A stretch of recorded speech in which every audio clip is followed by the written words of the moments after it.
She always hid under baggy clothes and silent steps, not for lack of beauty, but for protection. Nobody saw her.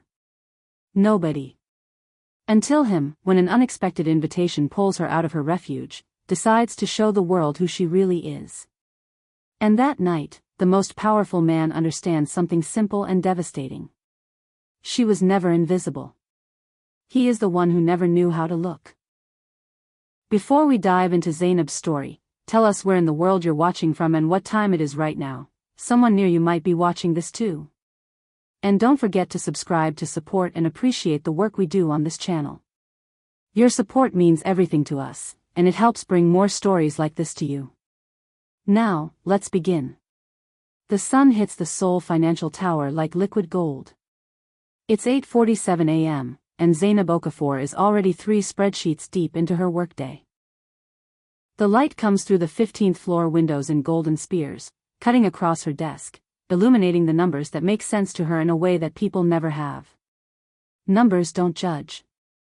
Numbers don't care what you look like or how you wear your hair. Numbers just exist, waiting to tell their story to someone who knows how to listen. And Zainab listens. She leans closer to her computer screen, her oversized gray blouse hanging loose on her small frame. The color drains her, she knows this. The fit swallows her. That's the point. Around her, the office hums with the usual chaos, keyboards clicking, people chatting by the coffee machine, the constant buzz of a company that makes money by understanding money. Nobody notices her. She's gotten very good at this, the art of being present while being completely unseen. Her hair is pulled back so tight it actually hurts. The protective braids she used to wear with pride have been replaced by a bun so severe it pulls at her temples. She'd considered wearing her natural hair out a few months ago, just for one day. She lasted 2 hours before the look started. Confused looks. Uncomfortable looks. The kind of looks that say, that's different. That's a lot.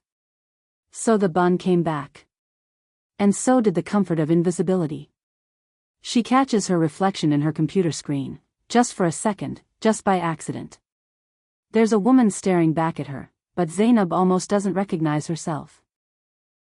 28 years old, but she could be 40. No makeup. No jewelry. No color. Nothing that draws attention. Nothing that says, I exist. Notice me. I matter. That's the woman in the reflection. But somewhere, buried deep under all this gray fabric and careful silence, there's another Zainab. She remembers her. University, 8 years ago. Zainab used to wear bright colors, emerald green, burnt orange, deep purple. She used to wear her natural hair in these beautiful twisted crown braids that took hours to do but made her feel like herself. Real. Present. Alive. She used to laugh in the library. Out loud. The kind of laugh that made people turn and smile, even if they didn't know her. She had friends. Real ones. The kind who would stay up late with her studying, who would joke about her ambitions, who saw her and liked what they saw. And then came her first job. She was 20, fresh out of university, ready to change the world with her financial analysis degree. She had walked into that office, her old office, wearing a red dress. She remembered the dress. It made her feel powerful. Her supervisor pulled her aside on day 3. You're very smart, he'd said, looking her up and down like he was assessing an asset. But in this industry, people take you more seriously if you dress more professionally. More conservatively. Your appearance is distracting. He didn't say, you're a distraction. But that's what he meant. She started wearing looser clothes the next day. She put her hair in that tight bun. She stopped laughing so loudly. She made herself smaller. Quieter. More palatable. And slowly, without even realizing it, she became invisible. Not just at that job. Everywhere. Okafor. Mr. Young's voice cuts through her memory. She's back at her desk. 2:15 p.m. She's been staring at the same spreadsheet for the past 10 minutes without actually seeing it. Mr. Young is standing at her cubicle entrance, not quite looking at her. His eyes are on the walls, the screen, anywhere but her face. I need the market analysis for the Johnson account. By 3 o'clock. It's already in your email, Zainab says quietly, without lifting her eyes. I sent it at 10:30 this morning. There are 3 scenarios with detailed projections. He grunts. A sound that might be acknowledgement, might be dismissal. Fine. Good work. He leaves. He always says, good work, but his tone says, good job doing what you're supposed to do, nothing special. And here's the thing that breaks her heart a little bit, she solved something in that analysis that most analysts miss.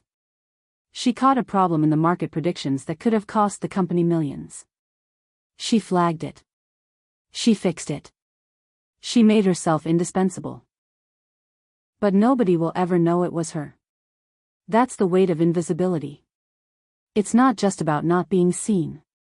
It's about doing good work and having it swallowed by the gray walls and the silence you've built around yourself. It's about being so good at disappearing that even your achievements disappear with you. Zainab returns to her screen, the golden afternoon light now fading to something softer, sadder. She touches the tight bun at the back of her head. 8 years of this. 8 years of being the woman who solves problems nobody credits her for. 8 years of being present while being completely invisible. She wonders, not for the first time, if this is all her life will ever be. And then, her phone buzzes with a message from Patricia, the executive assistant upstairs. President Park wants to see you in his office. 30th floor. 4 p.m. Zainab's blood runs cold. President Park. The man she spent 3 years in the same company actively avoiding. The man she recognized the moment she walked into Park Investments and realized he was the president. The man from university. The one who sat across from her in the library that one time, said nothing, and left without ever knowing she existed. Why would he want to see her now? Her hands shake. And something tells her, something deep in her gut, that whatever is about to happen, invisibility might be the one thing she can't hide behind anymore. If you've ever felt invisible. Like your work didn't matter, like nobody really saw you, you're not alone. This is Zainab's story. And what happens next will change everything. Please subscribe now. Don't just watch and leave. This channel creates stories for people who feel unseen. We need you here. We need your support to keep telling these stories that matter, stories about Afro-Korean women, about breaking invisible chains, about learning to shine. Like this video if Zainab's invisibility resonated with you. Comment below. Have you ever felt like your efforts went unnoticed? But most importantly, subscribe. Because something is about to shift. And you won't want to miss it. The woman who disappeared is about to become impossible to ignore. And she has no idea what's coming. Subscribe now. The story gets deeper. Seoul National University. 10 years earlier. Zainab was sitting in the economics library on a Tuesday afternoon, surrounded by borrowed textbooks with highlighter marks from 3 previous students. The pages smelled like someone else's ambition. She was borrowing that ambition now, wearing it like borrowed shoes that didn't quite fit, but she made work anyway. She had a scholarship. Full ride. The kind that changed her life and also made her feel like she had to be twice as good as everyone else just to deserve it. Around her, the library was quiet. The kind of quiet that happens before finals. Tense quiet. Desperate quiet. That's when she heard the footsteps. Not rushed. Not anxious. Confident. The footsteps of someone who had never questioned whether they belonged in a room. Kai Park walked past her desk like he was walking through his own living room. He was beautiful in a way that made Zainab's breath catch. Tall, probably around 1.85 meters, with the kind of effortless style that comes from money and genetics. His black hair was perfectly styled. His clothes weren't trying too hard, they just fit. He was half Nigerian, half Korean, and he moved through the world like someone who had never once wondered if he was enough. He was exactly the kind of person Zainab had learned to be invisible around. But he stopped. He actually stopped walking. He was looking at her cubicle, not at her, but at the chair across from her desk. "Is this seat taken?" he asked. His voice was deeper than she expected. Smooth.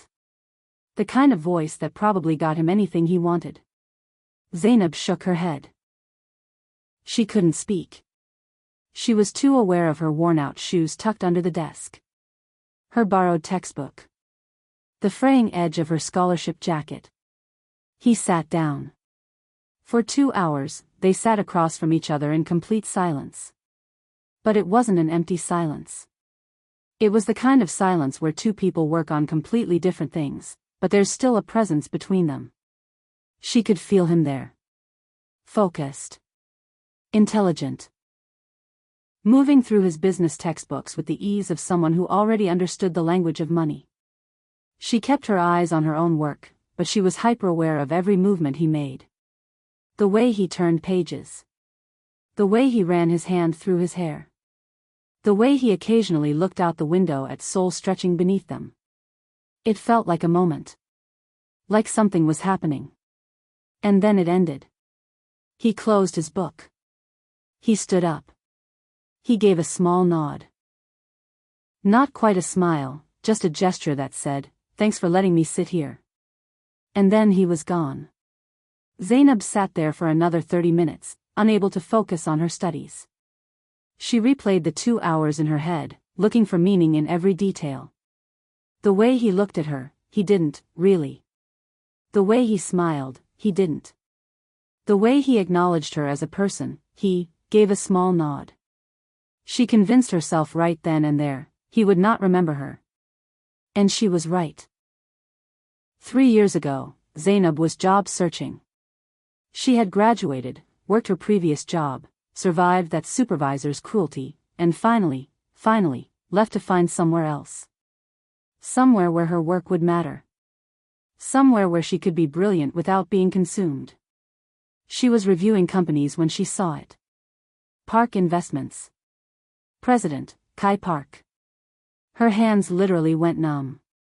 She read the biography. Business administration graduate. Family wealth. Expanded the company into 15 countries. Made it one of the most prestigious financial groups in Asia. It was him. The man from the library. The man who sat across from her for 2 hours and never really saw her. And she should have applied elsewhere. She should have chosen literally any other company. But something in her, something that still believed in impossible things, something that still held on to that moment in the library like it meant something, made her apply anyway. She got the job. 3 years, she's been working in the same building as Kai Park. 30 floors below him. But close enough to exist in the same world. And he has never, not once, really acknowledged her existence. Sometimes she sees him in the elevator. Sometimes she hears his name in meetings. Sometimes she sees his signature on emails. But he doesn't know her name. And she's okay with that. Being invisible and being close to him is better than being seen and being far away. Or at least, that's what she told herself every single day for 3 years. Until Patricia's message. President Park wants to see you. Zainab is standing outside the elevator on the 15th floor, watching the numbers climb. 15, 20. 25, 30. Her reflection looks back at her from the elevator's metal doors. Gray blouse. Tight bun. Invisible. The elevator doors open on the 30th floor, and she steps into a world she never thought she'd be close to. And when Kai Park looks at her from behind that expensive desk, with those intense amber eyes. For the first time in 10 years, he actually sees her. But what he sees is exactly what she feared. He sees a project. A challenge. Someone he can transform. He has no idea he's already seen her before. And he has no idea this moment will destroy everything she's built to protect herself. Do you know that feeling? When someone from your past appears in your present and suddenly everything you've carefully controlled starts to fall apart? Zainab's been invisible for 10 years around Kai Park. She's made peace with it. She's built a life around it. And now he's about to turn that invisibility upside down. If you've ever felt like you were invisible to someone who mattered to you, someone you couldn't stop thinking about no matter how hard you tried, hit that subscribe button right now. Because what happens next is going to shatter everything you think you know about visibility and worth. Like this video. Comment, have you ever been invisible to someone you couldn't forget? But please subscribe. Because Zainab is about to walk into an office that will change her life.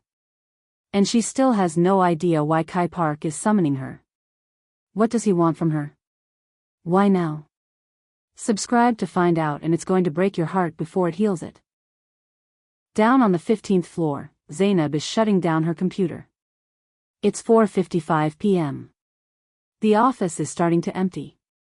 People are stretching, grabbing their bags, making plans for dinner. The energy is shifting from work to freedom. Zainab is doing the same thing she does every day, shutting it all down, putting it all away, becoming smaller as she prepares to leave this building where nobody sees her. Then the elevator arrives. Patricia steps out, moving quickly toward her supervisor's desk. There's an announcement. An extraordinary meeting with department heads. Something is happening on the executive level. Zainab hears this and thinks, not my problem. I'm an analyst. I don't go to those meetings. She finishes her shutdown sequence and reaches for her bag. She has no idea what's about to happen.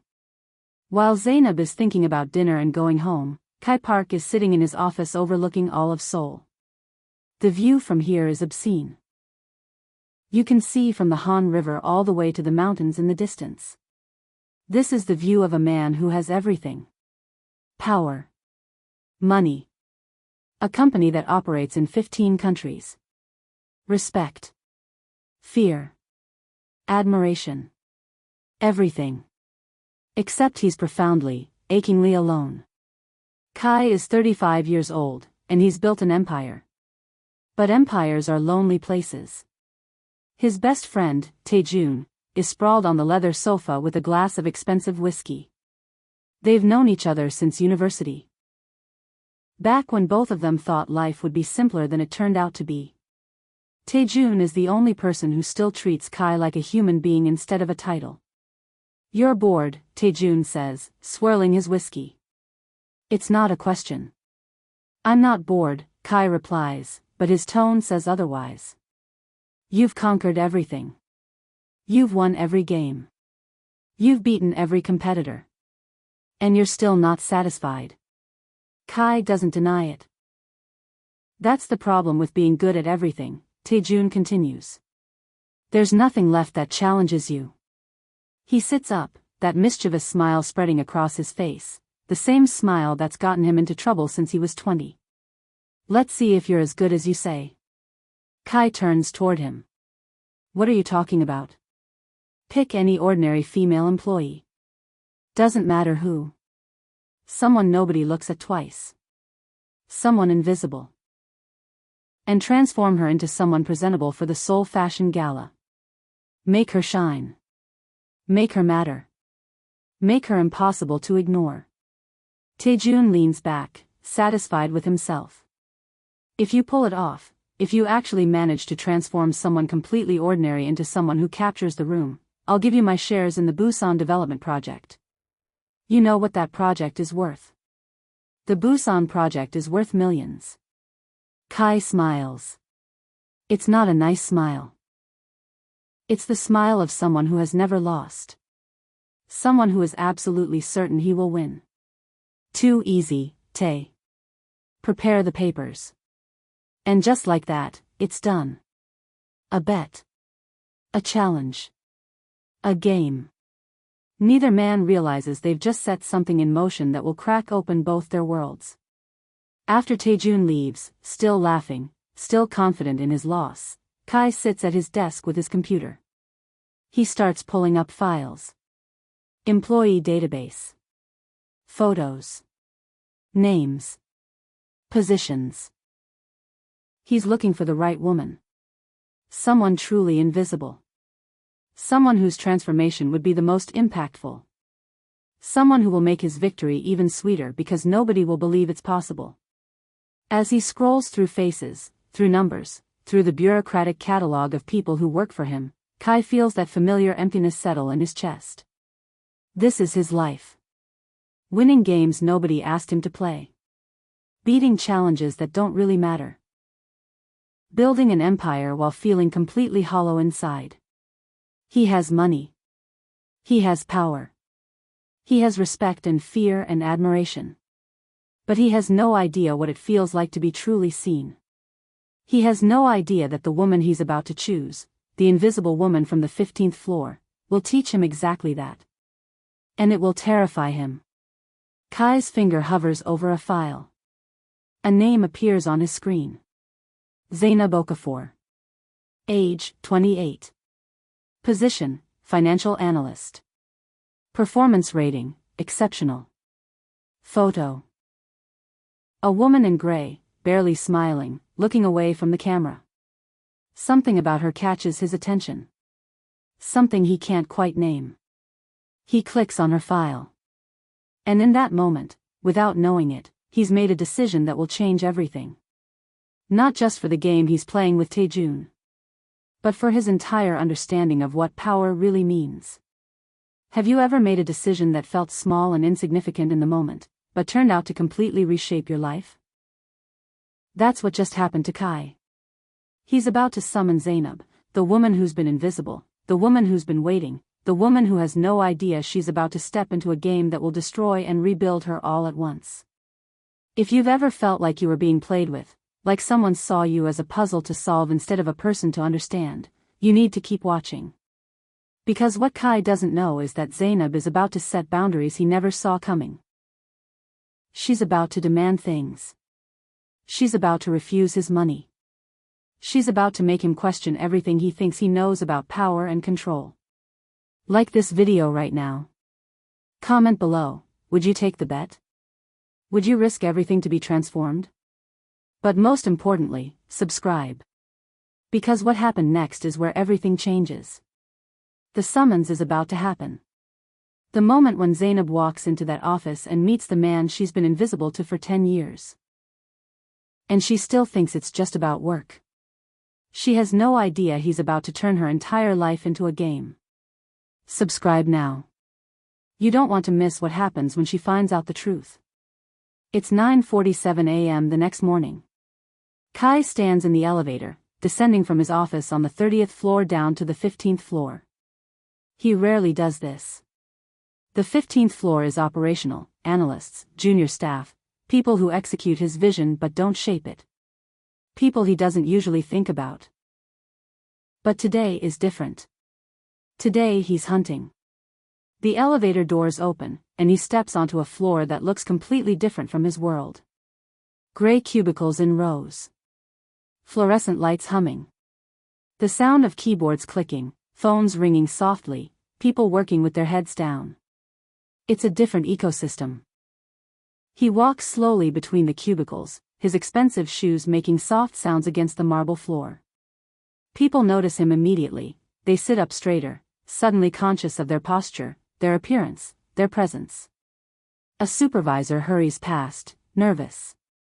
Someone quickly closes a personal browser window. But Kai barely notices them. He's observing. Analyzing. Searching for the right profile. He's looking for someone ordinary. Someone completely unnoticed. Someone whose transformation would prove his point, that anyone can be made into something remarkable if they're handled correctly. Someone without a chance. Then he sees her. Cubicle by the window. A woman leaning over her desk with such focus that nothing else exists in her world but the numbers on her screen. She's biting the tip of her pen, unconsciously, like someone does when they're solving something difficult. Her shirt is beige. 2 sizes too big. The fabric swallows her small frame. Her hair is pulled back so tightly that Kai can actually see the tension in her scalp. The bun looks painful. The kind of tight that suggests someone spent her morning yanking her hair away from her face, away from attention, away from notice. No makeup. No jewelry. No color. Nothing. She is invisible. And Kai should feel nothing about this. But he doesn't. Because underneath the gray clothes and the tight bun, he can see something else. He can see intelligence. Her fingers move across the keyboard with precision. Not fast, deliberate. Each movement matters. She pauses, studies the screen, bites her pen again. She's solving something. Her eyebrows furrow in concentration. Her whole face is engaged with the problem in front of her. She's brilliant. You can see it when you really look. Most people won't look. Most people will see the beige shirt and the tight bun and the lack of makeup and assume she's ordinary. But Kai is looking. And he can see the intelligence burning underneath all that invisibility. It's like she's wearing a costume of ordinary. And he just realized, she's wearing it on purpose. Kai approaches her supervisor, Mr. Young, who's standing near the water cooler. Young sees him and immediately goes rigid. Nervous. Suddenly aware that the president is on his floor. Mr. Park, Young stammers. I didn't expect. How is she called? Kai asks, gesturing subtly toward Zainab's cubicle. Young blinks, confused. He glances over at the cubicle. The one by the window, Kai clarifies. Young's expression shifts to something dismissive. Like he's being asked about office furniture instead of a person. Okafor. Zainab Okafor, Young says, and the way he says her name, like it costs him nothing because she costs him nothing, makes Kai understand something. This woman is invisible even to the people who work next to her. How long has she been here? Kai asks. 3 years. Good with numbers. Very quiet. She does her job. The way Young says it, she does her job. Like that's all there is. Like there's nothing more to her than the work she completes and the space she takes up. Kai nods slowly. He's found his perfect candidate. Have her come to my office, Kai says. Now. Young's eyes widen. Mr. Park, she hasn't done anything wrong. Now, Kai repeats, and he's already walking away before Young can ask more questions. Down at her cubicle, Zainab is deep in her work when Mr. Young appears. His expression is panicked. Okafor. The president wants to see you. 30th floor. Immediately. Zainab's entire body goes cold. Her supervisor never looks at her. Now he's seeking her out with that panicked tone. The president, the actual president, wants to see her? She stands up on shaking legs. What have I done wrong? Did she make a mistake in the Johnson analysis? Is she being fired? Is this about the 3 years of excellent work that nobody credited her for? Why would the president want to see her? She gathers her things with trembling hands. Everyone around her is watching now. Everyone is wondering what she did.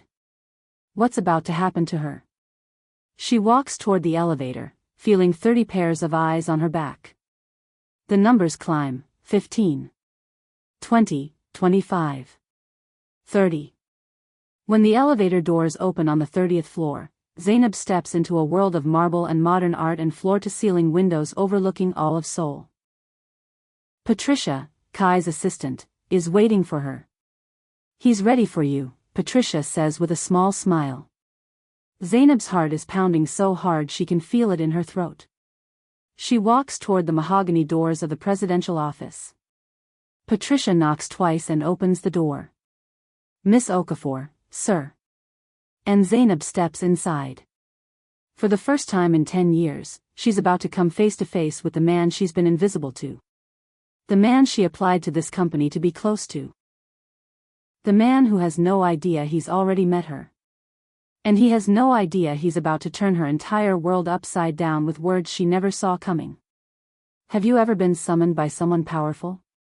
That feeling in your stomach, pure terror mixed with confusion? That's where Zainab is right now. She has no idea why the president wants to see her. She has no idea she's been chosen, not for recognition, not for a promotion, but for a bet. A game. An experiment. She has no idea that in the next few minutes, a man will propose something that will either destroy her or finally set her free. If you've ever felt powerless in front of someone with authority, if you've ever been nervous about what a powerful person wanted from you, you know exactly what Zainab is feeling right now. And what happens next is going to shock you. Like this video. Comment, what would you do if the president suddenly summoned you? Would you be terrified like Zainab? Subscribe now, because comes next is where everything changes. Kai's about to propose something impossible. Zainab's about to set boundaries he never expected. And neither of them will ever be the same again. This is the moment that shatters her invisible armor. This is the moment she either accepts her fate or fights back. Subscribe to find out which one she chooses. You won't believe what happens when she walks through that door. The elevator ride to the 30th floor feels like it takes a year. Zainab watches the numbers climb, 15. 18, 22. 25. Her heart is pounding so hard she's certain everyone in this metal box can hear it. But there's no one else. Just her. Alone. Rising toward a destiny she doesn't understand. Her hands are shaking. She smooths her gray blouse, the one that's supposed to make her invisible, but invisibility won't help her now. The president sees her. He's looking for her. He's made a choice about her. But why? The elevator chimes. 30th floor. The doors open. The executive floor is another planet. Gone are the gray cubicles and fluorescent lights. Gone is the humming sound of 100 people working. Here, there is polished marble that reflects the Seoul skyline. Modern art on the walls, expensive art, the kind that costs more than her annual salary. The silence is so complete it feels intimidating. It feels like a place where important things happen. Patricia is waiting for her with a small, professional smile. He's ready for you, Miss Okafor. She guides Zainab toward the imposing mahogany doors. The kind of doors that separate the powerful from the ordinary. Patricia knocks twice and opens. Miss Okafor, sir. The office is enormous. Floor-to-ceiling windows. Designer furniture. A view of Seoul stretching beneath them like the whole city belongs to one man. And behind it all, standing against the light of the setting sun, is Kai Park. He's more imposing up close than she remembers from the university library. Taller. Broader. Filling his dark gray suit like it was made specifically for his body, which it probably was. His black hair is combed back perfectly. His jawline is sharp. And those amber eyes, the result of his Korean mother and Nigerian father, are looking directly at her with an intensity that makes her feel naked. Like he can see through all her gray clothes and careful invisibility. Like he's seeing her for the first time. Miss Okafor, thank you for coming, he says. His voice is deeper than she remembered. Smoother. The kind of voice that probably gets him whatever he wants. Please, sit. She obeys. Her legs barely respond. She's afraid if she doesn't sit immediately, she might collapse. He walks around the desk, slow, deliberate, and leans against its edge. Too close. She can smell his cologne. Expensive. Clean. It does something to her nervous system that she doesn't want to acknowledge. I have a proposition for you, Kai says. Zainab's stomach drops. A proposition. That sounds official. That sounds important. That sounds like something that will change her life. In 2 weeks, he continues, Park Investments is hosting the Seoul Fashion Gala. It's one of the most prestigious events of the season. International investors, media, high stakes. It's where deals are made and reputations are built. He pauses.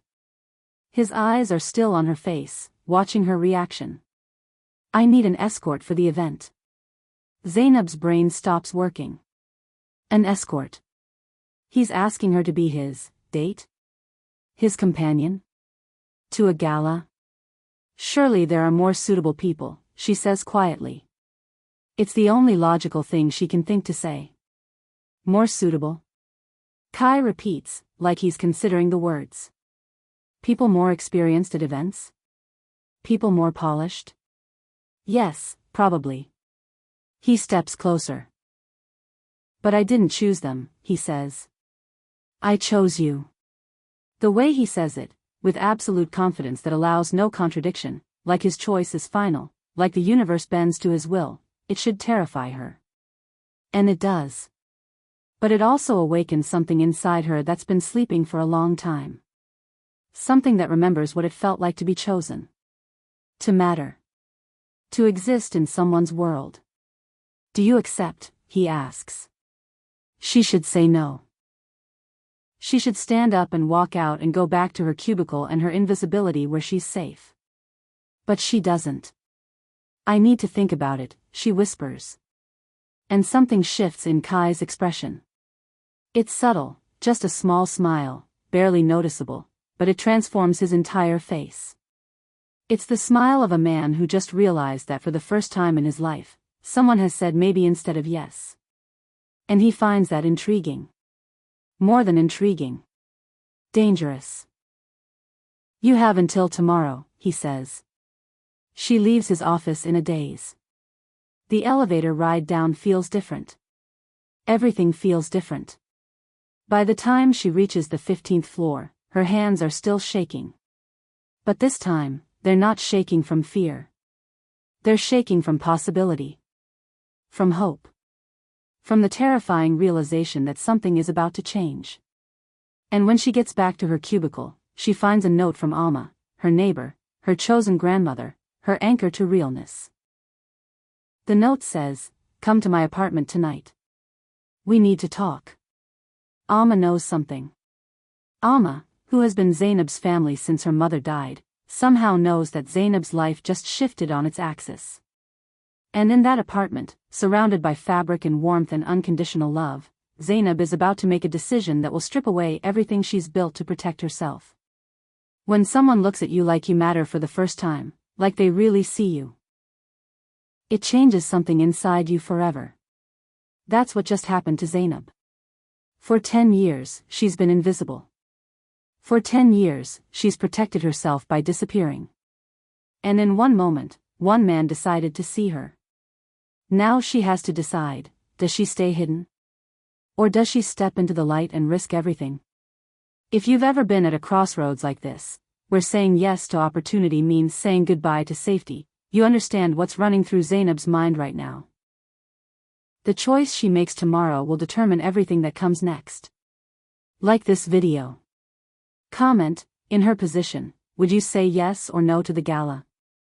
Subscribe now, because this is where the real story begins.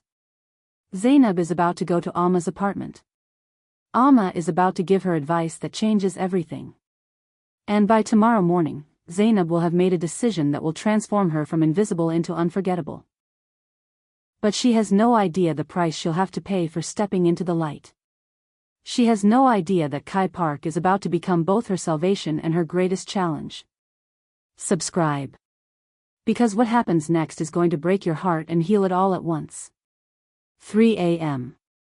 Zainab is staring at the cracked ceiling of her Hongdae apartment. The ceiling has been cracked for 2 years. She keeps meaning to get it fixed, but fixing things costs money, and money is something she carefully measures out like medicine. So the crack stays. A metaphor for her life, broken but manageable. Visible but unaddressed. She tosses on her thin mattress, her mind refusing to quiet. Why did he choose me? The answer keeps coming back to the same thing, because she's invisible. Because nobody knows her name. Because she's the perfect empty canvas for his experiment. She's not a person in this equation.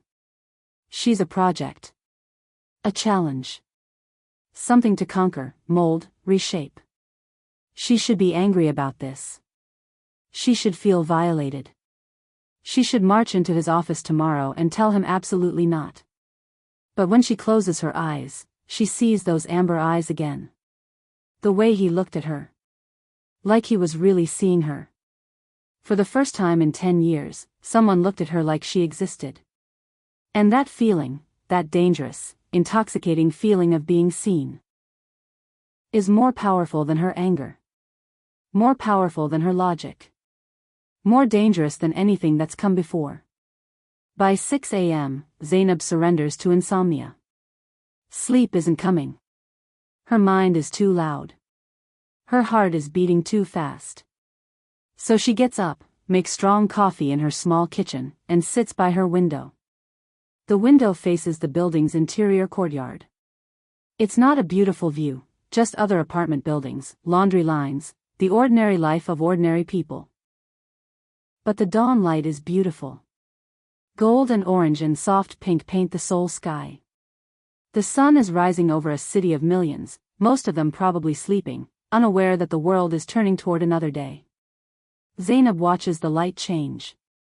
And then, soft knocking on her door. She knows who it is before she opens it. Alma. Her neighbor is in her 70s, with gray-streaked locks and the kind of presence that fills a room without trying. Alma is Afrokorean. Born to an American father and Korean mother, a textile designer who's lived more life than anyone Zainab knows. When Zainab moved to Hongdae 3 years ago, Alma was the first person who really saw her. Not with pity. Not with curiosity. Just with recognition, the kind that comes from understanding what it means to exist between worlds. Alma is carrying a tray of freshly baked pastries. Homemade. The smell of cinnamon and honey fills Zainab's small apartment. I knew you wouldn't sleep, Alma says with that knowing smile. How did you? Because I'm old, and old people can feel when young people are having a crisis. She sets the pastries down and sits beside Zainab at the window. Tell me everything, she says. So Zainab does. She tells Alma about Kai summoning her. About his proposition. About the gala. About the way he looked at her like she mattered. And about her terror that she's nothing but a project to him. Alma listens without interrupting. Her old hands rest on the table. Her dark eyes, eyes that have seen decades of living, just listen. When Zainab finishes, Alma is quiet for a moment. Then she reaches over and takes Zainab's hands. You know what I see when I look at you, girl? Alma says softly. Zainab shakes her head. I see a beautiful woman who hides from the world because someone once hurt her. But that man, whoever he was, holds no power over you anymore. Zainab feels something crack inside her chest. Only you decide who you are, Alma continues. But this is different, Zainab says weakly. He just wants to transform me. He sees me as a project. He wants what he wants, Alma says matter-of-factly. That doesn't matter.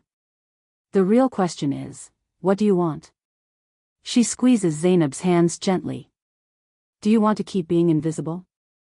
Or do you want to remember how it feels to shine? Alma's words echo in Zainab's chest like bells in a cathedral. Because she's right. This isn't really about Kai Park. It's not about his intentions or his arrogance or the fact that he sees her as a bet with his friend. This is about her.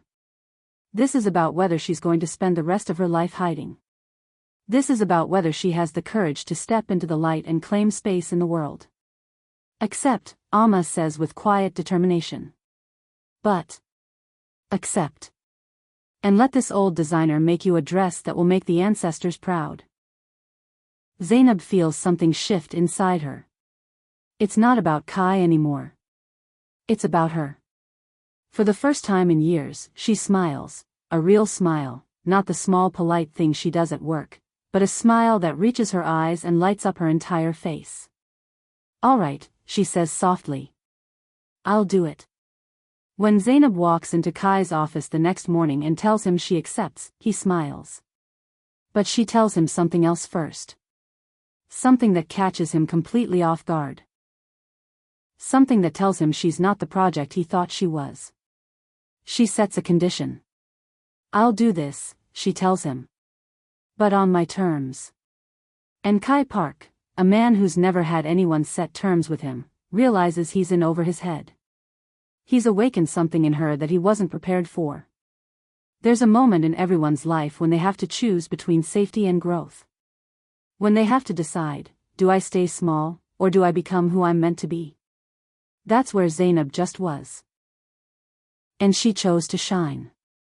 But what she doesn't know yet is that stepping into the light will expose everything: her strength, her vulnerability, her power, and her wounds. If you've ever had someone in your corner, someone who believed in you when you didn't believe in yourself, you know how transformative that love can be. Alma just gave Zainab permission to reclaim her life. And Zainab is about to walk into Kai's office and demand to be treated like a human, not a project. Like this video. Comment. Who's your Alma? Who's the person who sees you when you're invisible? Subscribe now, because Zainab sets boundaries that Kai never expected. She's about to tell him she won't let him dress her up like a doll. She's about to tell him she'll do this her way, on her terms, in her time, for herself. And when Kai realizes he can't control her, that's when he starts to actually see her. That's when everything gets dangerous. That's when real feelings start to break through the game he thought he was playing. Subscribe. Because the woman who walks into that office tomorrow is not the invisible analyst he selected. She's a woman reclaiming her power.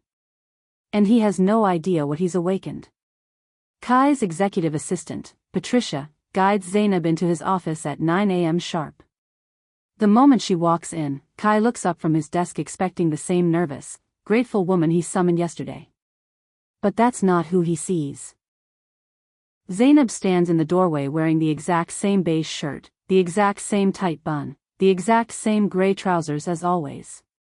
But her spine is straighter. Her shoulders are back.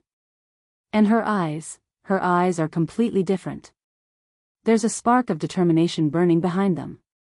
She walks toward his desk with a calmness that wasn't there before. I've decided to accept your proposal, Mr. Park, she says, her voice firmer than he expected. But with one condition. Kai blinks. Nobody sets conditions for him. It's not something that happens. People accept his offers. They say thank you. They ask for more. They don't negotiate. He raises an eyebrow. What is it? I don't want the company to know about this, Zainab says calmly. No one can know I'm going as your escort until the day of the event. Kai studies her in silence. She's right. She's smarter than he initially thought. She understands something he was about to overlook, that the power of surprise is worth more than any preparation time. If people know she's being transformed, the narrative becomes about her transformation. About the before and after. About her becoming something she wasn't. But if nobody knows until the day of the gala, then the narrative becomes something else entirely. It becomes about a woman stepping into her power. All right, Kai says slowly. That's actually smart. Anything else? Zainab takes a breath. This next part is important. This next part is where she takes back her life. I'll take care of my own transformation, she says. I don't need expensive stylists or image consultants. I'll do it my way. Kai feels something shift inside his chest. This is not what he expected. He assumed, and the assumption says so much about him, that she would ask for unlimited credit cards. That she would want access to the most exclusive boutiques in Seoul. That she would jump at the chance to let his money remake her. That's what happened to him in university. People didn't say no to his resources. But Zainab Okafor is different. As you prefer, Kai says, recovering quickly. But at least let me cover the costs. No, Mr. Park. Her voice is quiet, but it carries absolute authority. Either I do it my way, or I don't do it. You decide. Kai finds himself doing something he doesn't do often, admiring someone's stubbornness. Most people crumble in the face of his money and power. They soften. They become accommodating. They take what he offers because refusing him is unthinkable. But Zainab Okafor looks at him like he's simply a man. And that is refreshing. More than refreshing, it's intoxicating. All right, Kai says. He means it. But I want to see you before the event. To ensure everything is coordinated. We'll see each other there, Zainab replies. Trust me. It's not a question. It's not a request. It's a statement of fact. She's refusing to show him the dress. Refusing to let him monitor her progress. Refusing to give him control over any part of this process except the final reveal. And Kai realizes, in this moment, that the power dynamic he assumed would exist between them has completely inverted. He thought he held all the cards, money, position, choice. But she holds something he can't buy, her own agency. She turns to leave. Kai watches her walk toward the door, and he does something unprecedented. He doesn't call her back. He doesn't demand anything. He doesn't try to reassert control. He just lets her go. After she leaves, Kai sits in his office with his hands on the desk, staring at the door she just closed. There's a feeling in his chest he can't quite name. It's not frustration. It's not anger. It's something else entirely. A flutter. An uncertainty. A realization that for the first time in years, he can't control the outcome of a situation. Zainab Okafor holds the power now. And instead of hating it, instead of fighting it, Kai finds himself curious. More than curious. Intrigued. Dangerously intrigued. He sits back in his chair and realizes the truth. He just met a woman who won't be molded by his money. Who won't be impressed by his position. Who won't be controlled by his power. And he has absolutely no idea what to do about it. Over the next 2 weeks, something begins to happen inside Park Investments. Zainab changes. Not dramatically. Not visibly to anyone watching. But she stands taller. She speaks up in meetings. She stops apologizing for taking up space. And Kai watches. He watches from across rooms. He watches from elevator reflections. He watches when she doesn't know he's looking. He's trying to figure out. Is she changing because she's preparing for the gala? Or is she changing because she finally believes she's worth changing for? And more importantly, when she walks into that gala, and he sees her shine, what will he feel? Will it be the satisfaction of winning the bet? Or will it be something so much more complicated, so much more dangerous, that it will destroy the life he's carefully constructed?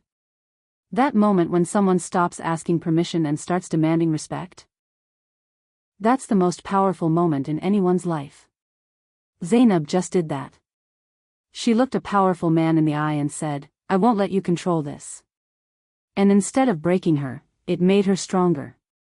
If you've ever had the courage to set a boundary with someone more powerful than you, someone who could hurt you if they wanted to, you know how terrifying and exhilarating that moment is. Zainab just took her life back. But she has no idea that by refusing to let Kai control her transformation, she's actually made him see her as something more than a project. She's made him want to understand her. And that's far more dangerous than any gala. Like this video. Comment, what would you have demanded if you were in Zainab's position? What conditions would you set? Subscribe now, because what comes next are going to break your heart.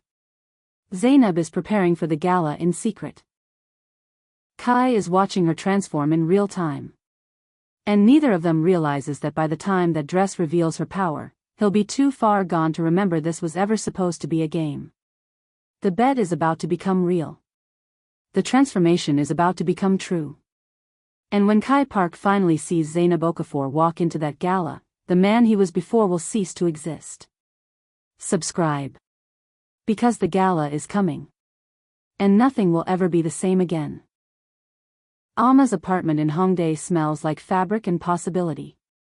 For the past 14 days, it's been transformed into an improvised sewing studio. Bolts of cloth hang from every chair. Patterns cover the table like a map to somewhere unknown. The sound of the sewing machine has become the soundtrack to Zainab's resurrection. Today is the final day.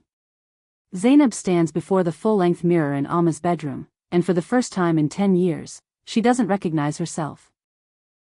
But not because she looks different. Because she looks like herself. The dress is a masterpiece. Garnet.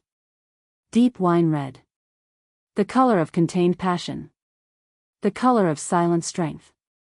The kind of color that doesn't scream for attention, it whispers, and the world stops to listen.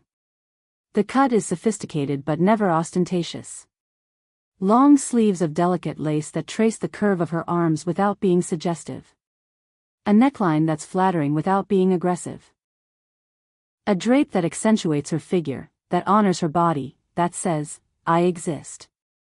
I matter. I deserve to be seen. This isn't a costume someone else chose for her.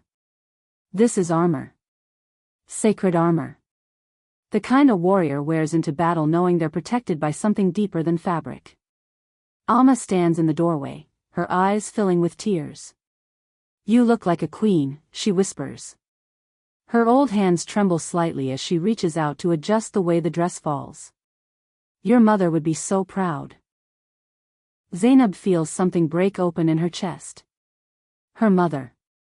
Amara Okafor. A woman Zainab barely got to know. Zainab was 16 when cancer took her smile, her laughter, her presence in the world. Took Zainab's childhood and replaced it with adult responsibility at an age when she should have been figuring out who she was. Her mother used to tell her, never let anyone make you small, Zainab. The world will try. People will try. But your job is to remember that you were born taking up space. That's not arrogance. That's truth. Zainab had forgotten that truth.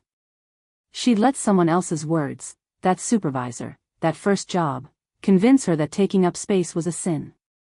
Now, standing in this dress that Alma created with love, she's remembering. She turns and hugs Alma, this old woman who's become more family than anyone bound by blood. Thank you, Zainab whispers. For all of this. For believing in me. Alma pulls back, holding Zainab's face in her weathered hands.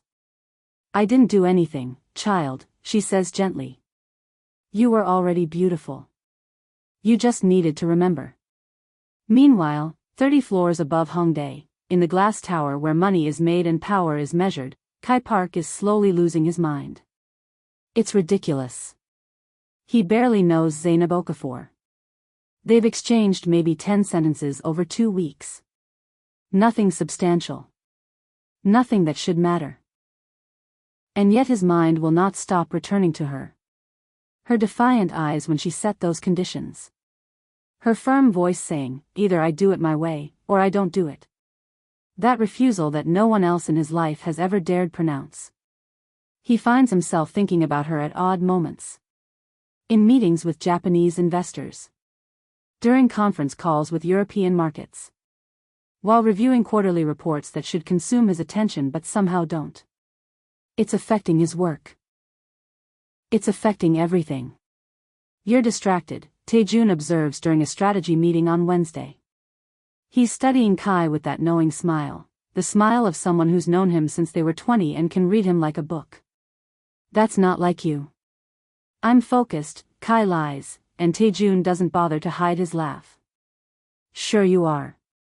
And you've been checking the elevator for the past 3 days hoping to catch a glimpse of that invisible analyst from the 15th floor. Kai doesn't deny it. He can't. Because it's true. 5 days before the Seoul Fashion Gala, Kai makes a decision that surprises even himself. He leaves his office.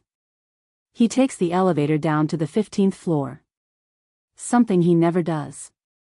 Something beneath his station. Something that screams that he's losing control of the narrative. He walks between the cubicles, and the moment he sees her, he knows why he came. Zainab is at her desk, focused entirely on her computer screen. Her fingers move across the keyboard with precision. She's biting her lower lip, that unconscious gesture she makes when she's solving something difficult. There's a grace to her movements even in this gray cubicle under fluorescent lights. An intensity to her concentration that makes everyone else around her fade into background noise. "Miss Okafor," he says softly. She jumps, spinning in her chair so quickly she almost spills the coffee sitting beside her keyboard. When she sees him, her eyes widen. Pure shock. Before she can move, before the coffee can fall, Kai extends his hand and catches the cup. It's a small gesture. Probably nothing in the grand scheme of things. But for both of them, it feels like everything. "Oh God, I'm so sorry, Mr. Park. I didn't hear you come in," she stammers, her face burning red. "No, it's my fault for appearing unannounced," he replies, placing the cup gently back on the desk. "Do you have a moment?" She nods, still recovering from the shock of him being there, from him saving her coffee, from him being so close she can smell his cologne. She stands up, smoothing her wrinkled shirt nervously. Kai notices something he hadn't before. She barely reaches his shoulder. She's smaller than he remembered. Delicate. And that awakens something inside him that he definitely wasn't prepared to feel. Something protective. Something tender. Something dangerous. They walk to the break room overlooking the city. Seoul stretches beneath them, millions of lives, millions of stories, all of them intersecting and separating and trying to find meaning in the chaos. "I wanted to ask how the preparations are going," Kai says casually, trying to act like he hasn't been thinking about her constantly. Trying to act like he hasn't checked the security cameras just to see her moving through the office. Trying to act like he has any control over the situation at all. "Good. Everything is under control," she replies. "Are you sure? Because if you need anything." "I don't need anything," she interrupts gently. "Really, everything is ready." Kai studies her in silence. There's something different about her. A light in her eyes that wasn't there 2 weeks ago when she set those conditions. It's subtle, most people would miss it. But he's been watching her so carefully that he notices everything. It's like something inside her has awakened. Something that was sleeping for a very long time. "Can I ask you something personal?" he says suddenly, surprised at his own boldness. Zainab looks at him cautiously. "Depends on how personal." "Why did you accept?" The question escapes before he can stop it. Before his PR training can kick in. Before his corporate diplomat self can filter it. "You could have said no. No one would have blamed you." Zainab remains silent for a long moment. She looks out at the city stretching beneath them. All that humanity. All those invisible people living their invisible lives, just like she was living hers.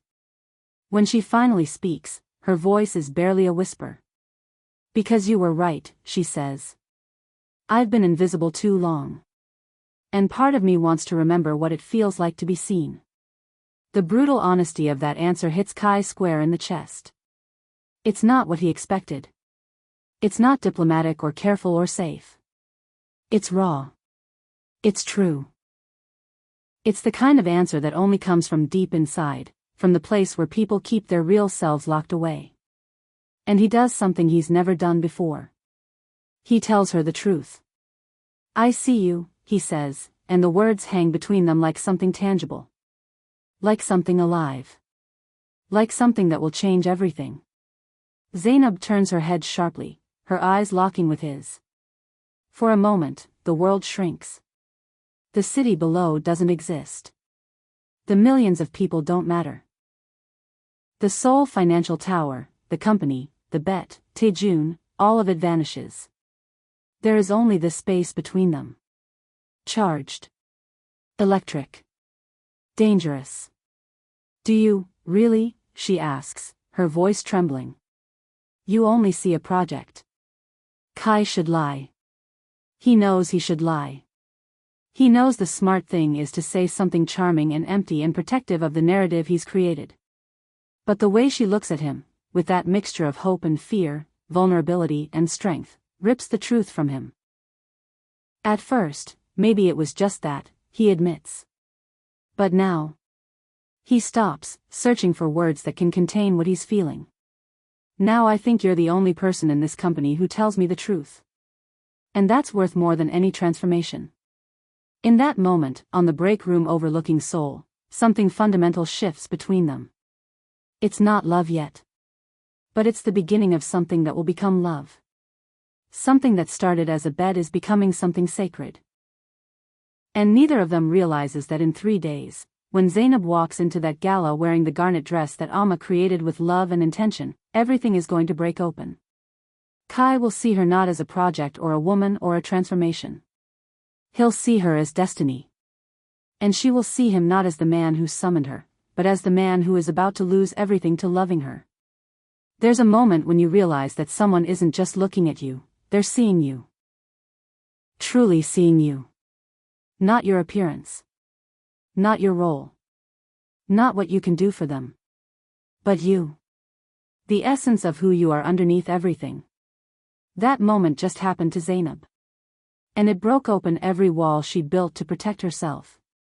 If you've ever had someone look at you like that, like you were the only real thing in their world, you know it changes you forever. It makes you believe in the possibility of being loved for who you actually are, not who people think you should be. Zainab has spent 10 years believing she had to disappear to be safe. Now Kai is telling her she's visible. She matters. She's the only person telling him the truth. But she has no idea that the gala is in 3 days.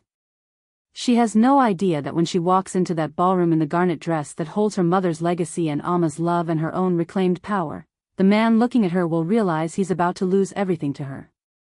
Like this video. Comment. When was the first time someone truly saw you? How did it change you? Subscribe now, because you are about to witness a moment that breaks everything open. The gala is coming. The dress is ready. The city is waiting. And when Zainab Okafor walks into that ballroom, she's not going to be invisible anymore. She's going to be unforgettable. She's going to shine so brightly that every person in that room will wonder who she is and where she came from. And Kai Park. The man who thought he was choosing her, is about to realize she was always the one with the power. Subscribe right now. Because in 3 days, everything changes. And you won't want to miss the moment that shatters both their worlds. The new Seoul headquarters is an architectural masterpiece. Glass and steel rising into the night sky like a monument to human ambition. The kind of building that costs more than most people will ever see in their lifetime. A building that says, "This is where power lives." The main gala hall on the top floor has been transformed into something that looks like heaven. Crystal chandeliers hang from the ceiling like captured stars, throwing light across the marble floor in patterns that seem almost celestial. Tables shimmer with white silk that looks like snow in midsummer. The entire wall is floor-to-ceiling windows, and beyond them, Seoul spreads out like a promise.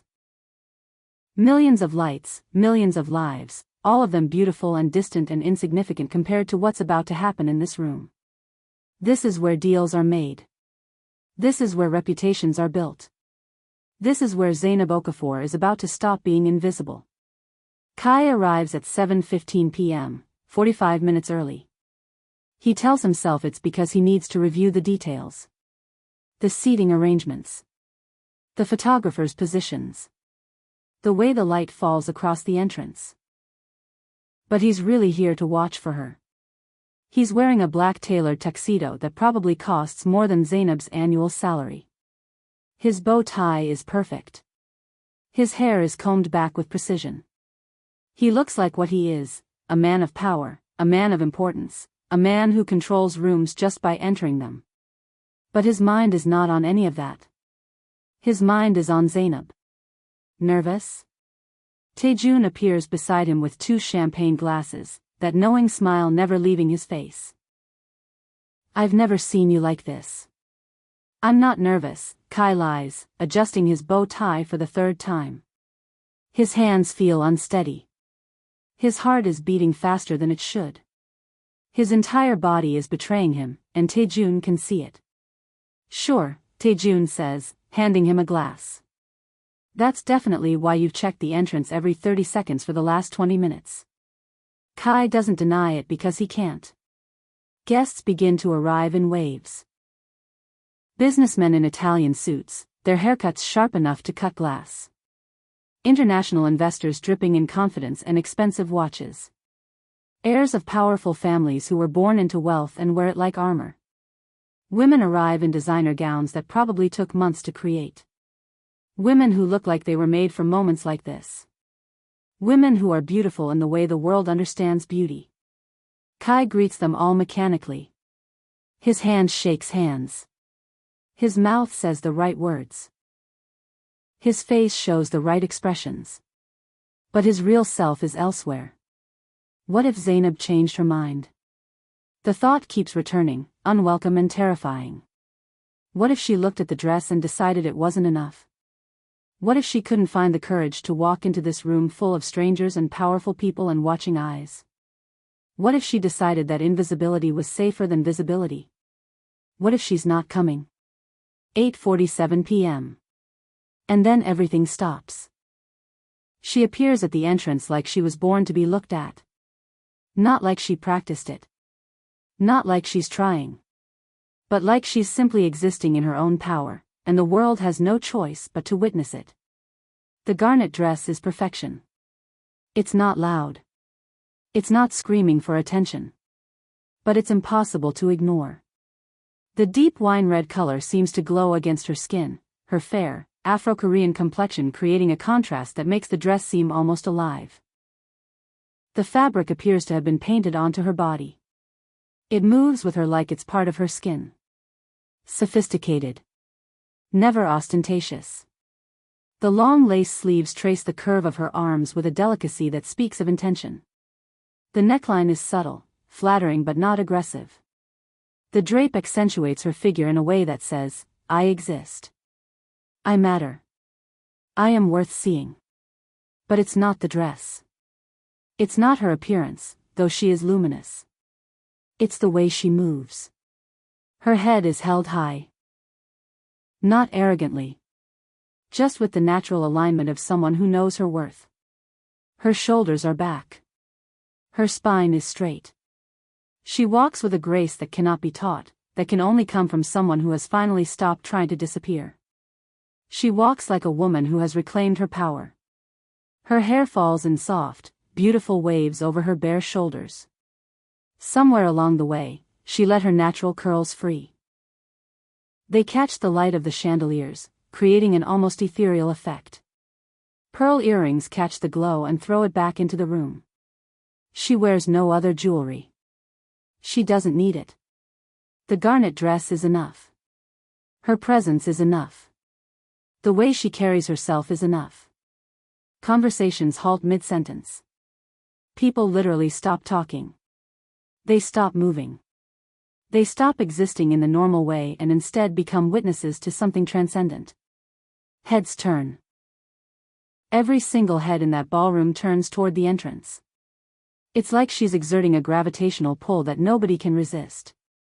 Men stare with barely concealed admiration. Not in a hungry way, in a way that speaks of recognition. Of seeing beauty not as a conquest but as a miracle. Women stare with a mix of envy and respect. The envy of not being her. The respect of understanding what it took to become her. Who is she? Someone whispers. I haven't seen her before, someone else says. She's stunning, another voice adds. But nobody knows. Nobody recognizes the woman from the 15th floor, the analyst nobody saw, the woman who made herself invisible for so long that when she finally became visible, she looked like someone entirely new. Kai doesn't think. He doesn't calculate. He doesn't strategize. He doesn't do any of the things a man in his position should do. He just moves. He crosses the ballroom toward her like an invisible magnet is pulling him. Like she's the only real thing in a room full of illusions. Like she's the only person who matters. The crowd parts for him without him asking. That's what power does, it creates space. But for once, Kai doesn't care about his power. He cares about her. Zainab sees him approaching, and she smiles. It's a small smile. A nervous smile. A smile that says, I'm terrified, but I did this anyway. And that smile breaks something in Kai's chest. You're late, he says when he reaches her, offering his arm like she's a lady from another era.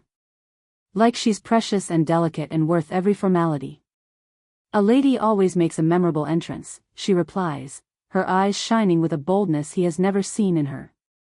With a confidence that wasn't there before. This is not the woman who was invisible. This is the woman underneath the invisibility. This is who she always was. You did it, Kai murmurs, unable to look away from her face. You are, there are no words. Zainab feels her knees tremble under the intensity of his gaze. The way he's looking at her is completely different from everyone else in the room. The businessmen see beauty. The investors see a woman worth looking at. The other women see a competitor, a vision, a transformation. But Kai sees her. Not the dress. Not the hair. Not the makeup that Alma helped her apply with such care. He sees the woman inside the dress. He sees the girl who has been invisible for 10 years, finally stepping into the light. He sees the courage it took for her to do this. He sees her entire story written in the way she stands, the way she breathes, the way she meets his eyes without flinching. You've never run out of words in your life, Zainab jokes, trying to lighten the tension that's building between them like a storm. Until now, he answers with complete sincerity. And those 4 words contain everything he can't say yet. Everything he's afraid to say. Everything that's about to destroy both their worlds. As the night unfolds, as they move through the gala together, as he introduces her to investors and she speaks about markets and opportunities with a brilliance that stuns them all, something becomes clear to everyone in that room. This is not a date. This is not an escort arrangement. This is a woman stepping into her power, and a man watching her do it and realizing he's about to lose everything to her. By the end of the night, rumors will start. Who is she? How does Kai Park know her? Why does he look at her like she's the only person in the world? By the end of the night, photographs will capture moments of such intimacy that gossip will spread like wildfire through Seoul's social circles. But more importantly, by the end of the night, Kai will realize that the bet he made with Taejun is meaningless. Winning or losing doesn't matter anymore. What matters is that he's about to fall in love with a woman who was invisible to him just weeks ago. What matters is that she's about to discover that being seen by the right person can either save you or destroy you. What matters is that neither of them is prepared for what comes next. There's a moment when invisibility transforms into visibility. When you stop hiding and the world has no choice but to see you. When a dress becomes armor, becomes a statement, becomes a revolution. That moment just happened to Zainab. And the man watching her become visible is realizing he's never actually been visible himself, not until she looked at him. If you've ever experienced that moment of being truly seen for the first time, when someone looks at you like you're the only real thing in their world, you understand the power of that moment. It changes you. It transforms you. It makes you believe in the possibility of being loved for exactly who you are. Zainab just became impossible to ignore. But the cost of that visibility is about to become clear. Fame has a price. Visibility has consequences. And when everyone is watching you, you can't hide the way you feel about someone. Like this video right now. Comment, what was your moment of stepping into your power? What dress, what action, what choice made you finally visible? Subscribe now, because what happens next is going to break your heart and heal it in equal measure. Zainab has stepped into the light. The world is watching. Kai is looking at her like she's his entire universe. But photographers are capturing it. Gossip is spreading. And by tomorrow morning, their secret is about to become very, very public. What Kai doesn't realize is that Zainab's visibility, the thing he helped create, is about to be weaponized against her. And he's going to have to choose, does he protect his reputation? Or does he stand beside the woman who finally learned how to shine? Subscribe. Because the gala is just the beginning. The real story, the one about power, vulnerability, and what it means to truly be seen, that starts now. The first hour of the gala becomes Zainab's hour. Not because she demanded attention. Not because she was trying. But because when you finally stop hiding, when you finally step into your power, the world has no choice but to notice. International investors, the kind of men who've made millions understanding market trends, are delighted by her knowledge of African Asian market dynamics. She speaks about emerging markets in West Africa with the kind of specificity that shows she's actually studied this, actually thought about it, actually cares about something beyond profit. These men, used to dealing with shallow conversations and surface-level discussions, are captivated. How do you know so much about the Ghanaian market? One asks, genuinely curious. My family is from there, Zainab replies with a warmth that's never been in her corporate voice before. I've always been interested in how diaspora communities can create economic bridges. It's not just business. It's connection. The man looks at her like she's just said something profound. German businessmen surround her with questions about financial innovation. She answers each one with clarity, with passion, with a depth of knowledge that surprises them. She's not just knowledgeable. She's brilliant. And when you're brilliant and beautiful, when you know who you are and you're not afraid to say it, you become dangerous. The wives of partners, women who've spent years navigating rooms like this, who know how to read other women, surround Zainab. Not with hostility, but with fascination. They see something in her that they recognize, a woman who exists fully in her own life, who isn't performing, who doesn't need validation because she's already validated herself. She speaks about her mother, about how a woman's legacy doesn't end with her death, it continues through the people she loves. She talks about textiles and design with Alma, about markets and economics, about the intersection of culture and commerce. These women, used to competing with each other, used to sizing each other up, find themselves genuinely liking her. It's not something money can buy. It's not something a dress can create. It's something that only comes from a woman who's finally stopped apologizing for existing. Kai watches from a distance. He has a champagne glass in his hand that he barely touches. He's smiling at people, shaking hands, saying the right things. But his attention is singular. It's on Zainab. Watching her shine like this, watching the room respond to her, watching her command attention not through manipulation but through authenticity, awakens something in Kai that he's never felt before. Pride, yes. He's proud of her. But there's something darker mixed in. Something primitive. Something possessive. He doesn't like the way the German businessman is leaning in when she speaks. He doesn't like the way the Italian investor keeps finding excuses to refill her champagne glass. He doesn't like any of it. Impressive, Taejun says, appearing beside him with that knowing smile. She's not just beautiful, she's smart. Charismatic. Where did you find her? Kai's jaw tightens. She works at the company, he replies, his eyes never leaving Zainab. Seriously? Taejun whistles softly, genuinely surprised. I definitely need to spend more time on the lower floors. The casual way he says it, like he's just realized Zainab is available, like he's considering approaching her, makes something inside Kai snap. She's out of your reach, Kai says, his voice harsher than he intends. Taejun turns to look at him, and his expression shifts from surprise to understanding. Slowly, a smile spreads across his face. Wow, Taejun says. So that's what this is. What? Kai snaps, sounding more defensive than he'd like. You like her. Really like her. Kai's jaw clenches. He doesn't deny it because he can't. Because it's written across his face in ways he can't control. Because watching Zainab shine has made him realize something terrifying. He's not in control of this situation anymore. She is. At that exact moment, an Italian businessman approaches Zainab. Lorenzo Marchetti. Kai knows him, knows his reputation for charm and his tendency to blur professional boundaries. Knows he's the kind of man who sees a beautiful woman and thinks she's a conquest to pursue. Marchetti speaks to Zainab with the smooth confidence of someone who's seduced his way through countless rooms. He says something in her ear that makes her laugh politely, that practiced laugh women use when they're being appropriate but not interested. Then his hand drops to the small of her back. Too low. Too familiar.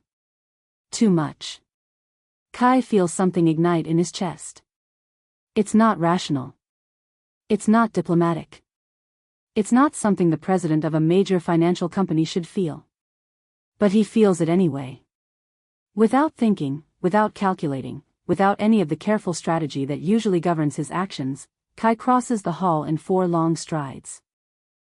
He arrives at Zainab's side and wraps his arm around her waist in a gesture that's explicitly territorial. It's a claim. It's a warning. It's a statement that says, this woman is mine, and you need to understand that. Marchetti, Kai greets, his smile not reaching his eyes. I see you've met my companion. The Italian businessman understands the message immediately, his face flushes slightly, and he removes his hand from Zainab's back. Charming woman, Park, Marchetti says, trying to save face. You have excellent taste. I know, Kai replies, pulling Zainab closer, not aggressively, but with absolute clarity. If you'll excuse us. He guides her away from the conversation, away from Marchetti, away from anyone else who might misinterpret her kindness as availability. They step out onto the terrace overlooking Seoul. The night air is cool against their skin. The city spreads below them. Millions of lights, millions of lives, all of them glittering like stars that forgot to stay in the sky. Zainab looks at Kai with a mix of amusement and surprise. Jealous? She asks with a small smile. He should deny it. He should make it about Marchetti's reputation, about protecting business relationships, about anything except the truth. Protective, he corrects, though both of them know it's a lie. Marchetti has a reputation. I can take care of myself, you know, Zainab says gently. I did for 10 years before I met you. I know, Kai says. And he does know. He's watched her navigate this company, watched her solve problems, watched her move through the world with intelligence and grace. But I'd rather not have to watch you do it. It's the most honest thing he said to her yet. The silence that follows is charged with electricity.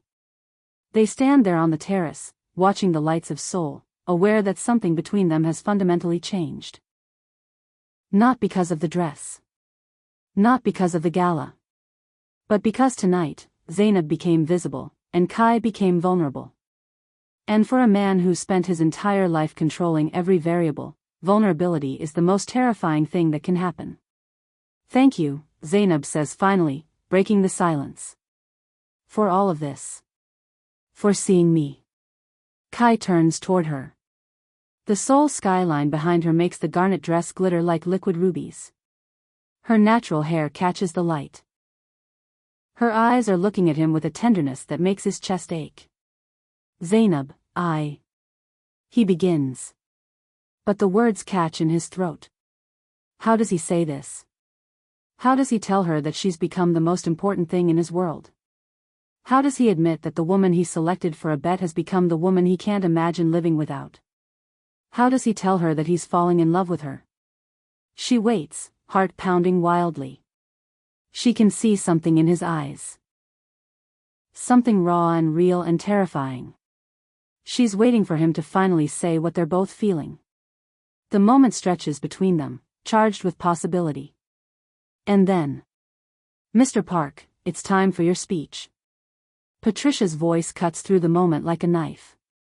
Kai closes his eyes in frustration. The universe, apparently, doesn't want him to confess his feelings. I'll be right there, he says, not looking away from Zainab. But the moment is broken. He offers his arm to Zainab, trying to recover some of the professionalism this evening has stripped away. Will you accompany me?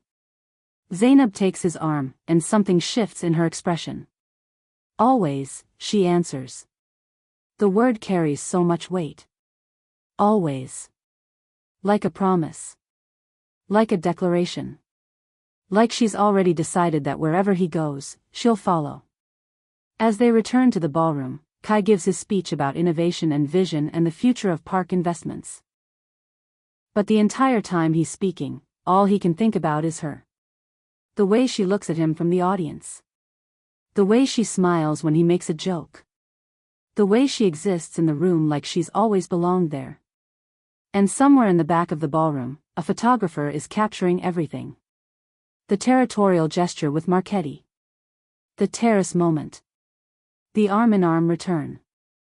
The way Kai looks at her while he's giving his speech, like she's the only person who matters. By morning, these photographs will be everywhere. By morning, Seoul's gossip circles will be on fire with questions. Who is the mysterious woman with President Park? Why does he look at her like that? Are they together? What's their story? By morning, the secret they've been keeping will become public property. And what started as a private transformation will become a public scandal. Zainab will learn that visibility has a price. Kai will learn that love in the spotlight comes with consequences neither of them anticipated. And the protective arm he wrapped around her waist, the territorial gesture meant to keep others away, will become the photograph that changes everything. There's a moment when you realize someone is protecting you because they care about you. Not because you ask them to. Not because you need them to. But because your existence has become important to them. That's what just happened to Zainab. Kai just showed his possessiveness, and instead of being angry, she felt cherished. But she has no idea what's coming next. If you've ever experienced that moment where public visibility becomes dangerous, where the thing you thought would free you suddenly threatens to expose you, you understand what Zainab is about to face. The photographs are being taken. The gossip is starting. By tomorrow morning, their private moment is about to become Seoul's biggest scandal. And Zainab, who spent 10 years learning to be invisible, is about to discover that visibility has a shadow side. She's about to learn that shining sometimes means burning. Like this video right now. Comment, have you ever had someone protect you when you didn't ask them to? How did it make you feel? Subscribe now, because what happens next will shatter everything they've built. The photographs will leak. The company will know. Their secret will become everyone's business. And Kai will have to choose. Does he deny his feelings to protect his reputation? Or does he stand beside the woman he loves and risk everything? Zainab will have to choose. Does she hide again? Or does she lean into the visibility, even when it becomes dangerous? The gala brought them together. But tomorrow's scandal will test whether their connection is strong enough to survive public scrutiny, corporate politics, and the cruelty of people who use love as ammunition. Subscribe. Because the most beautiful love stories aren't the ones that go smoothly. They're the ones that survive fire and still choose each other. The fire is coming. And they have no idea what they're about to face. The photographs are everywhere. Not in the official event coverage, those images are polished, professional, carefully curated. But somewhere between the photographer's memory card and the public internet, someone leaked the candid shots. The real moments. The unguarded ones. Seoul Fashion Gala attendees were supposed to keep their phones away from the inner sanctum. But someone didn't. Someone saw something explosive and couldn't resist sharing it. By 7 a.m. Monday morning, the images are trending on every news outlet, every gossip site, every business forum in Korea. The first photo shows Kai's arm around Zainab's waist. Not romantic. Not subtle. Territorial. The Italian businessman visibly retreating. The message unmistakable: she belongs to me. The second photo is even more damaging. The terrace. Kai's hand on her cheek. Their foreheads almost touching. The Seoul skyline glittering behind them. It's intimate in a way that leaves no room for interpretation. The third photo is from his speech. Kai standing at the podium, giving the address about innovation and vision. But his eyes aren't on his notes. They're on her. In the audience. Looking at her like she's the only real thing in a room of illusions. The fourth photo is the worst one. It's the moment he's walking toward her after his speech, their hands meeting, fingers almost interlocking. The intensity in his expression. The vulnerability. The love. There's no mistaking what those photographs say. The president of Park Investments is in love with an employee. By 8:15 a.m., everyone in Park Investments has seen them. Did you see? Someone whispers by the coffee machine. The woman in the red dress is someone from the company? Who even is she? I heard she's new. Or was invisible before. Some kind of transformation story. But who? Nobody knows yet. The photographs don't clearly show her face. The dress, the hair, the way she carries herself, it's all different. She's unrecognizable to everyone who knew her as the invisible analyst. But the rumor mill is already spinning. Is she sleeping with him to get ahead? Did he use company money to transform her? Is this a scandal waiting to explode? The office feels electric with the kind of dangerous energy that comes from knowing someone's secret before they're ready to tell it. Zainab steps out of the elevator on the 15th floor at 8:47 a.m., just like always. But today, everything is different. She's wearing her usual loose clothing, the gray shirt, the dark pants, the invisible armor. Her hair is tied back in the protective bun. She's put the armor back on because some part of her knew that stepping into visibility would come with a price. But her posture is different. She no longer walks hunched. Her spine is straight. Her shoulders are back. 3 weeks of shining have changed something in her that can't be undone by gray fabric and tight buns. People stare. Not because they recognize her, but because something about the way she moves now contradicts everything about her appearance. Did you see the gala photos? Lucia from accounting whispers loudly as Zainab passes her cubicle. They say the woman in the red dress was some international model. Zainab almost smiles. I heard she's the daughter of a European businessman, another voice adds. If only they knew. If only they understood that the woman they've been invisible to for 3 years was the one shining in that garnet dress. The one making international investors lean in to listen. The one who made the president look at her like she was his entire world. Okafor. My office. Now. Mr. Young's voice cuts through the office like a knife. The aggressive tone makes several employees look up. Something is happening. Something significant. Zainab sighs, grabs her bag, and follows her supervisor to his small glass office. He shuts the door harder than necessary. Where the hell have you been the last few days? He demands, crossing his arms like he's establishing dominance. I requested vacation time 2 weeks in advance. It's approved in the system, Zainab says calmly. She's not defensive. She's not apologetic. She's just stating facts. I don't give a damn about the system. I had urgent work for you and you weren't here. All urgent work was completed before I left.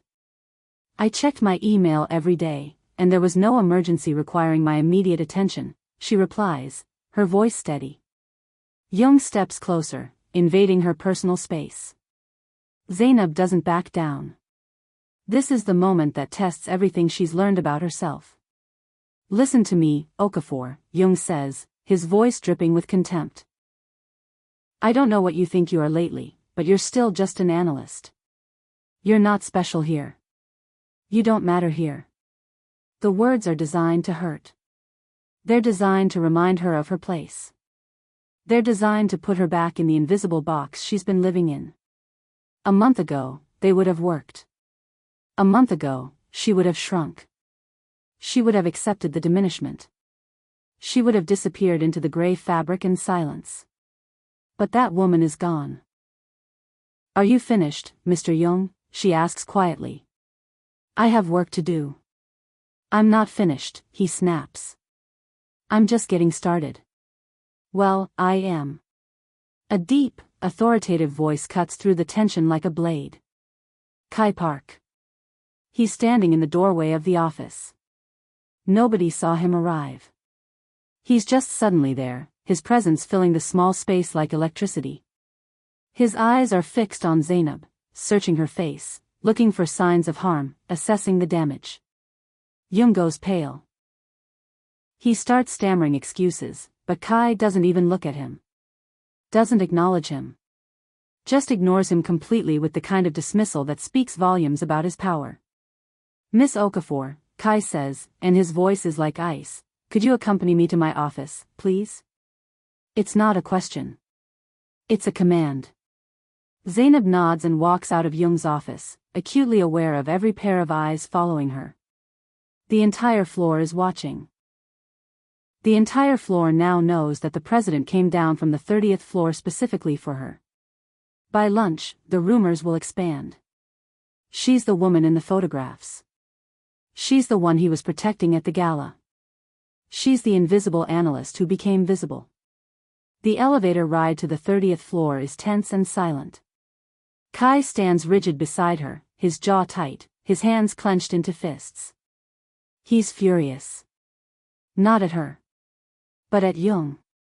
At the situation. At a system that allowed someone to diminish her for 3 years. When they reach his office, he closes the door gently behind them, not aggressively, but with control. He turns to face her. "Are you okay?" he asks. "I'm fine, Kai," she answers softly, using his first name for the first time without a title. It feels like a declaration. "Jung is an idiot, but he didn't hurt me. He shouldn't talk to you like that." "No one should," Kai says fiercely. "He's been doing it for 3 years, Zainab says with a sad smile. "You never cared before." "Well, I care now." His voice is fierce. Protective. Absolute. And it's not going to happen again. Zainab feels something melt inside her chest. He's not just saying this. He means it. He's genuinely affected by what he witnessed. "You can't fire him just because he was rude to me," she says reasonably, trying to be the voice of logic when everything inside her wants to fall into his arms. "I can. And I will, if it happens again," Kai replies with absolute certainty. "Kai. Zainab, listen to me." He steps closer, taking her hands in his. His palms are warm. His grip is gentle but firm. "What happened in Seoul wasn't just an event. Not for me. You're not a project. You never were." Her heartbeat is so loud she's certain he can feel it. "Then what am I?" she whispers. Kai opens his mouth to answer. This is the moment. This is where he's finally going to say it. But the door bursts open without warning. Taejun walks in holding a folder, completely unprepared for what he's interrupting. He stops abruptly when he sees them so close, their hands intertwined, their foreheads almost touching. "Oh. Sorry," he says with a mischievous grin that speaks volumes. He knows exactly what's happening. "Get out," Kai orders, without even looking at him. I'm going." Taejun retreats, but not before winking at Zainab. The moment is shattered. Kai releases her hands, running a frustrated hand through his hair. "We need to talk," he says finally, his voice rough. "But not here. Not with the entire company listening through the walls. Tonight, have dinner with me." "Kai, I don't think it's appropriate," Zainab says, trying to be reasonable. "I don't care about appropriate," he interrupts, and there's a desperation in his voice now. "I care about you." She knows she should say no. She knows this could complicate everything. But when she looks at him, at that vulnerability in his eyes, at the way he's looking at her like she's the only real thing in his carefully controlled world, she cannot refuse. "Yes," she whispers. "By evening, the photos will be everywhere. The company will know. Seoul's business circles will be talking. And Zainab will have to choose, does she hide again? Or does she lean into the visibility, even when it burns?" If you've ever had someone defend you fiercely, someone who saw you being diminished and couldn't stand it, you know that's the moment you realize you matter to them in a way that goes beyond romance. Kai just showed Zainab that her existence matters to him more than his image, more than his reputation, more than his carefully controlled world. But the cost of that protection is becoming clear. Visibility has consequences. And by tomorrow, everyone will know who she is. Like this video. Comment. When was a time someone defended you when you didn't ask them to? How did that change your relationship? Subscribe now, because tonight's dinner is where everything comes out. The photographs are public. The company knows. And Kai is about to have to make a choice that will test everything he's built. Does he deny his feelings to protect his empire? Or does he stand beside the woman he loves and risk it all? The scandal has begun. And neither of them knows how deep it goes. Kai picks her up at 8 p.m. sharp. He arrives at her apartment in Hongdae in a black Mercedes, immaculate and understated. Not the flashy car of someone showing off, but the practical choice of someone who values quality over display. He's wearing a charcoal gray suit with an open collar shirt. No tie. No formality. Just him. When he sees Zainab, he stops moving for a moment. She's wearing a simple navy blue dress, nothing expensive, nothing designer. It's the kind of dress that lets the person wearing it be the focal point. And her hair is loose. Completely loose. The natural waves falling down her back, free from the tight bun that's defined her for so long. You look beautiful, he says simply. And she believes him. The restaurant is exactly what Kai promised, small, intimate, far from the places where Seoul's elite gather to be seen. It's tucked into a corner of Gangnam that only locals know about. Soft lighting. Tables far enough apart that conversations are private. A window overlooking a quiet street. They're seated by the window. I ordered white wine, Kai says once they're settled. I hope you like it. I do, Zainab replies softly. Though I'm not very knowledgeable. That doesn't matter, Kai says with a gentle smile. The important thing is enjoying it. It's such a simple thing to say. But it speaks to something deeper. The idea that the point of life isn't expertise or knowledge or proving yourself to someone else. It's just enjoying the moment. They talk. Not about work. Not about the scandal or the photographs or what happened at the office. But about everything else. Kai tells her about the early years of running the company, when he inherited a business that was struggling, when he made decisions that almost bankrupted them. When he thought he'd lose everything and had to rebuild from crisis. I was terrified, he admits, swirling his wine. 25 years old, thinking I was going to destroy my family's legacy. I made mistakes. Big ones. But I learned that failure isn't the end. It's just information. Zainab listens without interrupting. She understands that he's telling her something deeper, that he's not infallible, that power doesn't mean control, that he's human beneath the suit and the title. Then she tells him about university. About her mother. About how Amara Okafor used to tell her that taking up space was her birthright, not a sin. About how her mother died when Zainab was 16, taking with her all the joy Zainab had ever known. Since then, it's been just me, Zainab says quietly. Against the world. I learned that the safest place was invisible. That if nobody noticed me, nobody could hurt me. But that's not really safety, Kai says softly. That's just existing without living. She meets his eyes.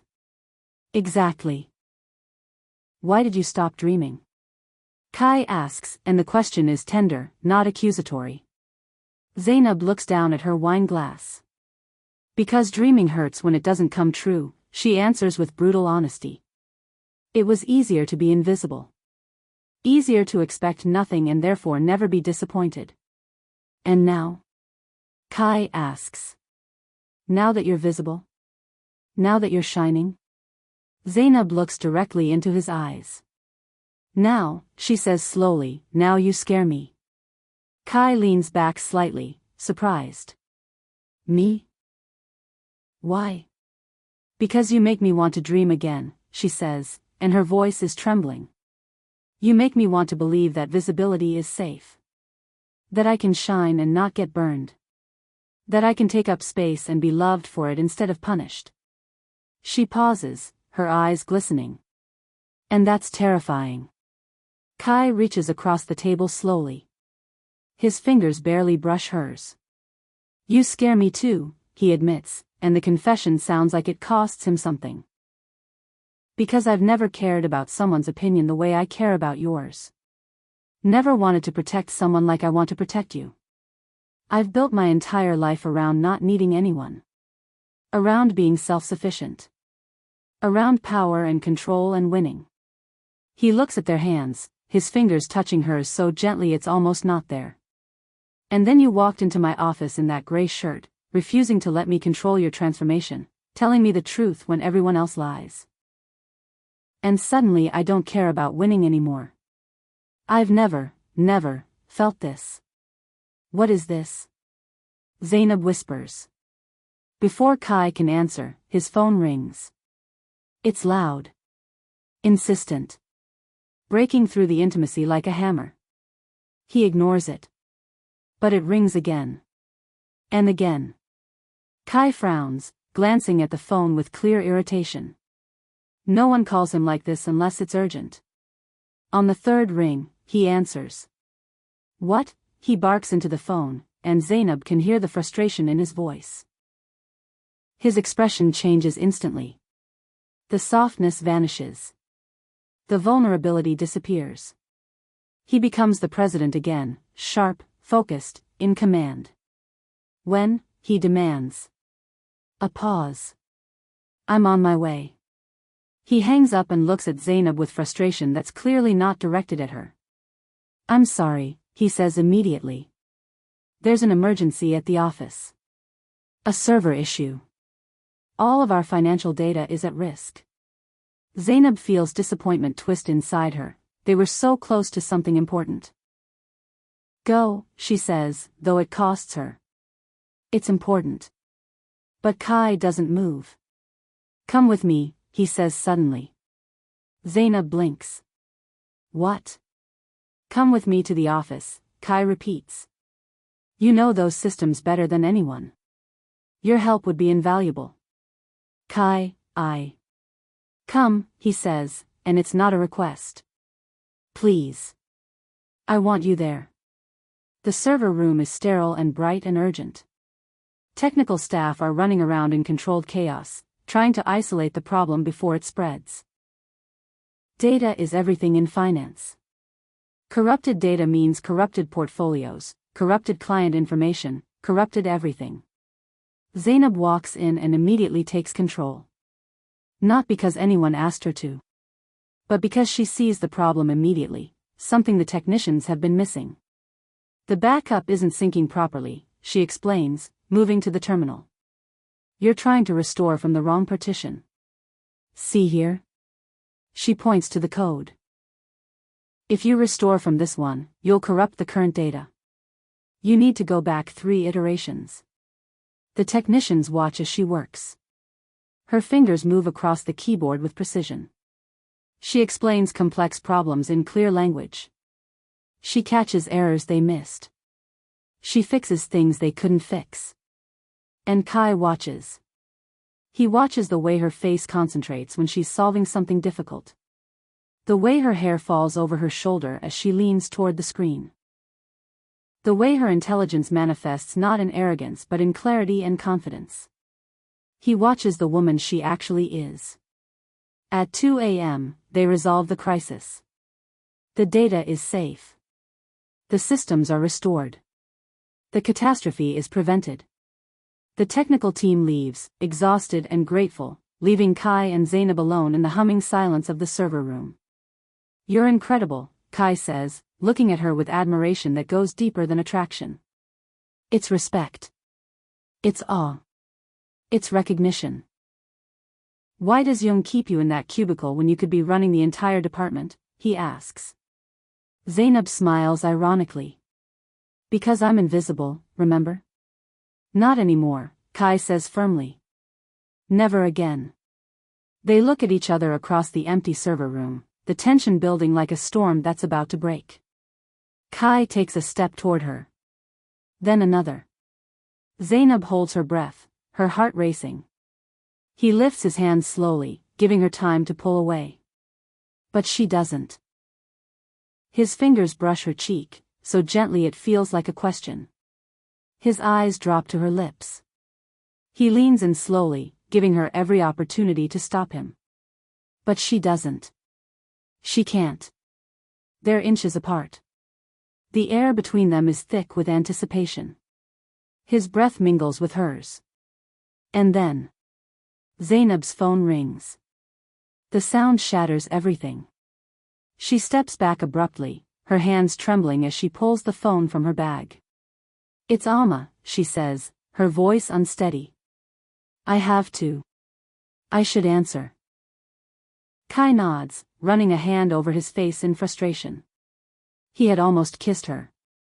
Almost crossed that final line, and both of them know that once he finally does, there will be no going back. There will be no pretending this is casual. There will be no hiding. Alma's call isn't random.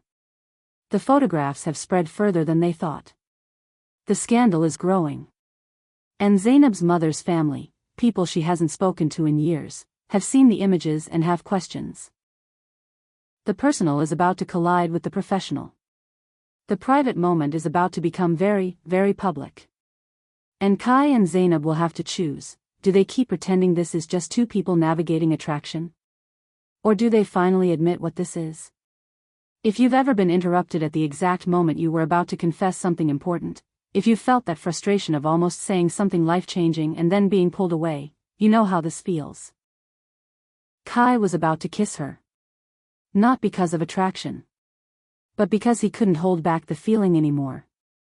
And the universe had other plans. But sometimes those interruptions are warnings. Sometimes they're telling us that we need to be prepared for the consequences before we cross that line. Like this video. Comment: what was the closest you came to confessing your feelings? What stopped you? Subscribe now, because Alma's call is about to change everything. The scandal isn't just about the office. It's spreading to Zainab's family. It's spreading to Seoul's social circles. It's becoming something neither of them can control anymore. And when they finally do kiss, because they will, it won't be a secret anymore. It will be a declaration. A choice. A risk. Kai will have to choose between protecting his reputation and protecting his heart. And for the first time in his life, his heart is winning. But at what cost? It arrives at 9:47 a.m. on a Tuesday. The subject line is calculated cruelty, the president's new plaything. It's sent to the entire management team. Not just the executives. Not just the department heads. But everyone with access to executive communications. Everyone with power. Everyone who matters. Zainab's computer dings with the notification, and something inside her knows before she even opens it. The photograph is blurry but unmistakable. The private elevator. Late night. Just the two of them. Kai and Zainab standing much too close, their bodies turned toward each other in a way that leaves absolutely nothing to the imagination. His hand is on her waist. Her head is tilted toward his. They're about to kiss, or they just finished kissing, or they're so deep in conversation that the outside world doesn't exist. The message is clear to anyone looking at it.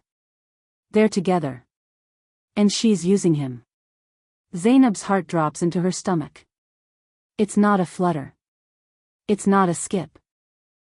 It's a complete freefall, like her entire body has suddenly forgotten how to function. Her hands begin to shake. She can't feel her fingers on the keyboard.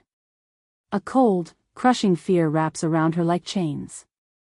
Not the fear of getting caught doing something wrong, but the fear of being exposed in a way that will be weaponized against her. She feels naked. Vulnerable in a way that goes deeper than physical exposure.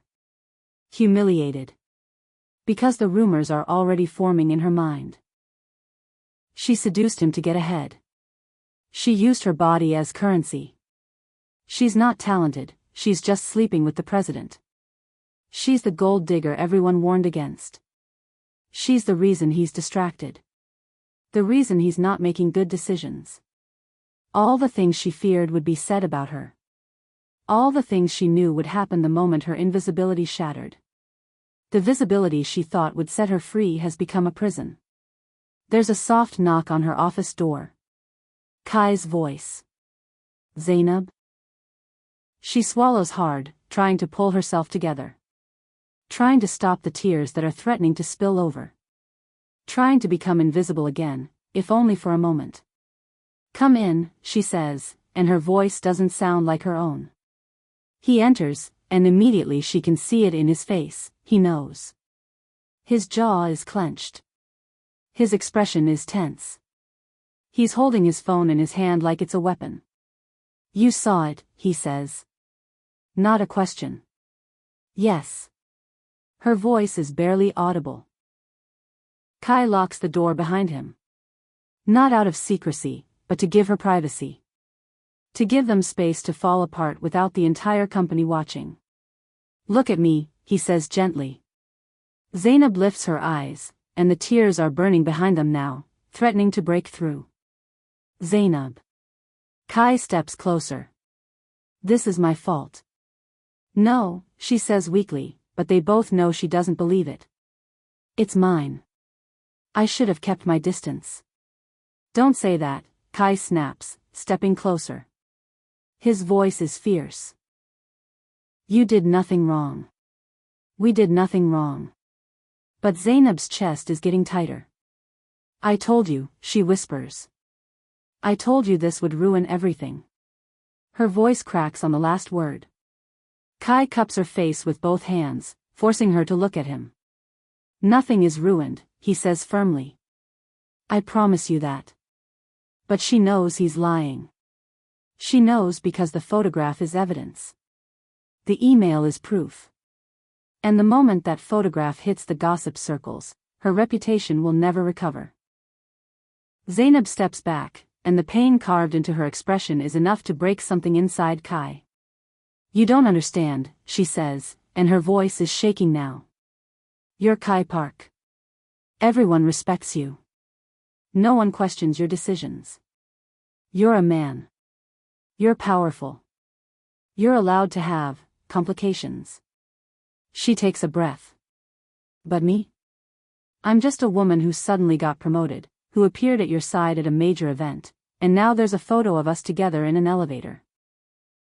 Her eyes fill with tears. They'll think I slept my way to the top. The words hang in the air like a verdict. They'll think I used my body. They'll think I seduced you. They'll think everything I've achieved is because I was willing to cross a line that a man with power shouldn't have asked me to cross. Kai's face twists in fury, not at her, but at the system, at the injustice, at whoever decided to weaponize their connection. I won't let anyone say that about you, he says darkly. I won't. You can't control what people say, Zainab replies brokenly. You know that. You've been in business long enough to know that once the narrative is out there, it's out there. She wraps her arms around herself. I'm damaged now. No matter what we do, no matter what we say, I'm the woman who slept with her boss to get ahead. Kai takes a shaky breath, trying to control the fury rising in his chest. The injustice of it. The cruelty of it. The fact that she's being punished for the same thing he's being celebrated for. Then we face it together, he says firmly. His voice is steady now, like he's made a decision. I won't let you go through this alone. But Zainab looks away, her shoulders trembling. I don't know if I can handle this, she whispers. Kai feels the floor tilt beneath him. Because that sentence, I don't know if I can handle this, sounds like an ending. Zainab. His voice softens. A hard knock interrupts them. Mr. Park? It's Patricia's voice from the hallway. Urgent. Formal. Professional. The board needs you immediately. They've seen the email. Kai closes his eyes slowly, as if the universe has chosen the absolute worst possible moment to collapse. As if fate is conspiring to tear them apart right when they most need to stand together. I'll be right there, he says tightly. He opens his eyes and looks at Zainab. Her tears are coming now.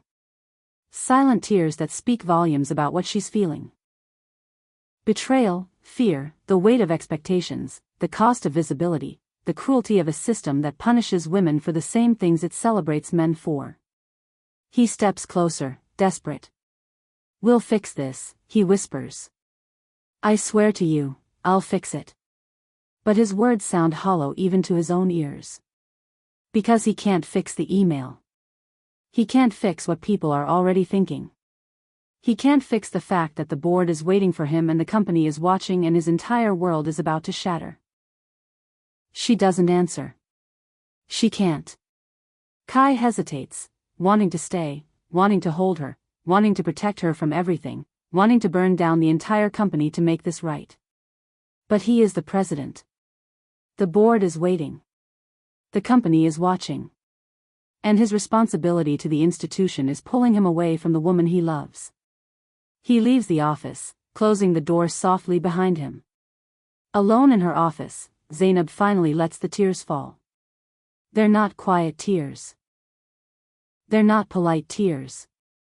They're the tears of someone who thought visibility would set her free but instead walked straight into a trap. They're the tears of someone who stepped into the light and got burned. They're the tears of someone who is terrified that the man she loves will have to choose between her and everything he's built. And she already knows what choice he'll make. Because power always protects itself first. The board meeting will be brutal. Kai will have to defend her. He'll have to defend himself. He'll have to defend their relationship in front of men and women who see her as a liability. They'll demand to know how this happened. They'll question her competence. They'll suggest that her promotions were based on favoritism. They'll imply that the company's success is being compromised.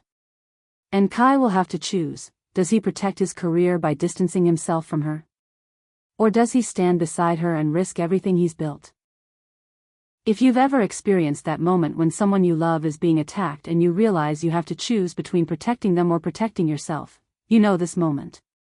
It's the moment that defines everything. Zainab is sitting in that office right now, realizing that the man she loves might have to abandon her to save his empire.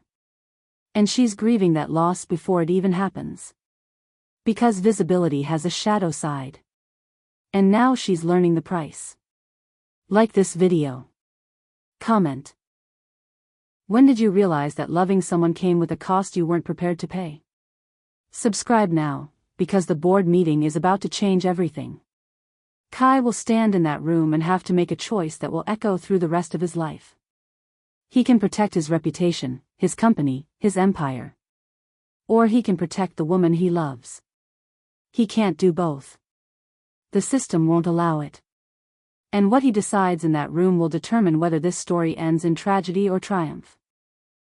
The camera is rolling. The board is waiting.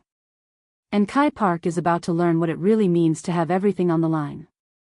They're everywhere. Reporters. Photographers. Cameramen with equipment that costs more than Zainab's annual salary. They're swarming the lobby of Park Investments like vultures that have caught the scent of blood in the water. Mr. Young leaked everything. Not just the relationship. Not just the photographs. But the fact that he was transferred because of unfair treatment related to his professional conflict with Miss Okafor. His words, twisted to sound like he was punished for reporting her misconduct. The narrative is already formed in their minds. President Park used his power to silence a whistleblower. A woman seduced her way to the top. A man in power abused it. An employee slept her way to success. The reporters want blood. Zainab feels as if someone has poured ice water over her entire body. Everything she worked for, 3 years of invisible brilliance, the dress, the gala, the moment of stepping into her power, reduced to a cruel stereotype. The stereotype that's been used against black women for centuries. The stereotype applied to African diaspora women. The stereotype that says a woman can't be both beautiful and intelligent. A woman can't be both visible and competent. A woman can't take up space without someone questioning how she earned the right to do so. But Kai doesn't let her hide. Instead, he takes her hand and guides her directly into the packed press room. It's a conscious choice. Not a press statement from behind closed doors. Not a carefully crafted response from his legal team. but a direct confrontation with the narrative being told about her. The cameras swing toward them. The reporters lean forward like sharks sensing food. Kai whispers one last time, "You don't have to do this." Zainab looks at him. She's terrified. She's trembling. She's facing the thing she's been afraid of her entire life: being seen, being judged, being vulnerable in front of the world. But she's done running from the light. "Yes, I do," she replies calmly. "For me. For us." Zainab stands at the microphone. The lights are blinding. The cameras are merciless. The reporters are waiting to record her falling apart, to capture her moment of weakness, to use her own words against her. She doesn't fall apart. She takes a breath and speaks. Not defensively. Not apologetically. Just clearly. "My name is Zainab Okafor," she begins. "I've worked at Park Investments for 3 years as a financial analyst. During that time, I've contributed significantly to multiple projects that have generated millions in value for this company." She pauses, letting that sink in. "I've identified market risks that saved us from major losses.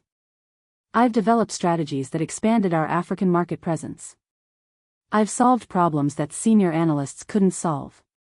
The reporters are writing furiously. "I received a promotion," she continues, "because of the quality of my work. Because I earned it. Because I deserve it." She looks directly at the cameras. "I acknowledge that there is a photograph of myself and President Park in a private elevator. I acknowledge that there is a romantic relationship between us. And I will not apologize for either of those things." The room shifts. "What I will not do," she says, and her voice is steady now, "is allow anyone to diminish my professional achievements by reducing me to a woman who slept her way to the top. What I will not do is accept the narrative that my intelligence is secondary to my appearance. What I will not do is apologize for being visible, for being successful, for being both beautiful and brilliant. My personal life does not affect my professional performance," she states clearly. "And I will not allow anyone to suggest that I owe my success to anything other than my talent, my effort, and my integrity." The cameras click furiously. One reporter shouts, "Do you deny having a romantic relationship with Mr. Park?" Zainab meets her gaze directly. "I'm confirming that my personal choices are my own," Zainab replies. "And they are separate from my professional merit. Anyone who cannot understand that distinction is revealing more about their own biases than about my competence." Then Kai steps forward. The reporter's attention shifts like a tide changing direction. His statement is carefully measured, but it's also powerful. "I want to be clear about something," he says, and his voice carries the weight of a man willing to risk everything. "Miss Okafor's professional achievements are real. Her contributions to this company are documented and significant." He pauses. "Any insinuation that her promotions were based on anything other than merit is not just wrong, it's defamatory. And I will not tolerate attacks on her character." The reporters are waiting for the personal confession. One of them shouts directly, "Are you in love with her, Mr. Park?" The room goes absolutely silent. Every camera is trained on him. Every reporter is holding their breath. Kai doesn't answer immediately. He turns and looks at Zainab, asking permission with his eyes. She gives the smallest nod. A nod that says, "Yes. Tell them the truth."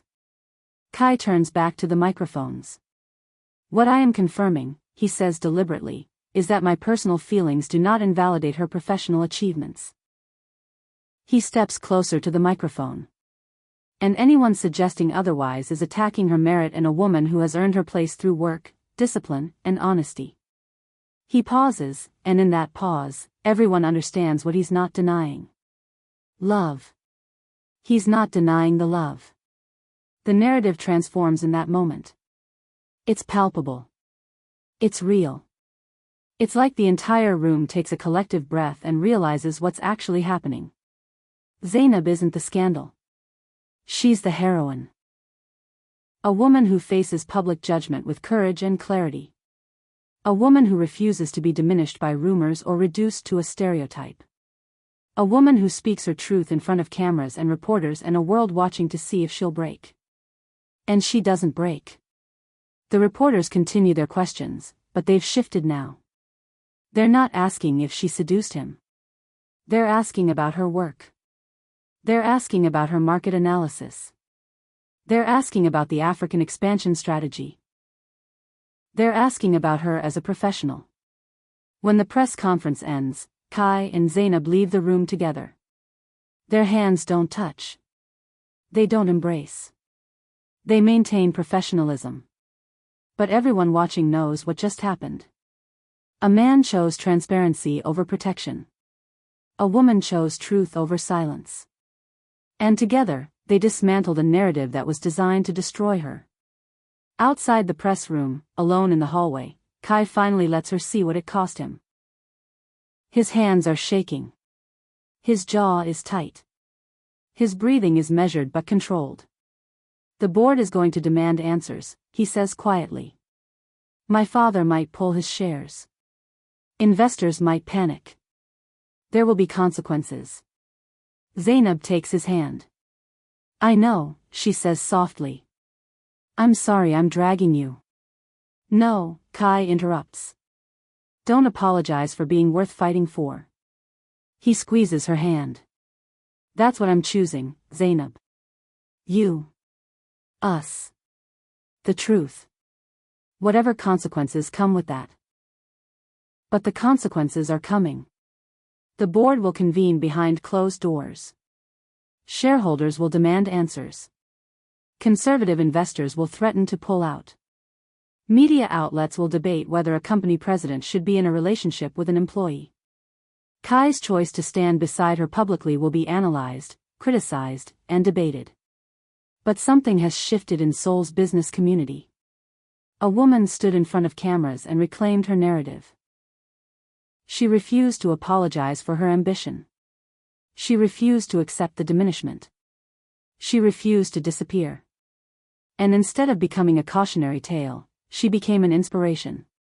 If you've ever had someone publicly stand beside you, someone with power and privilege who could have protected themselves by distancing, you know it changes everything.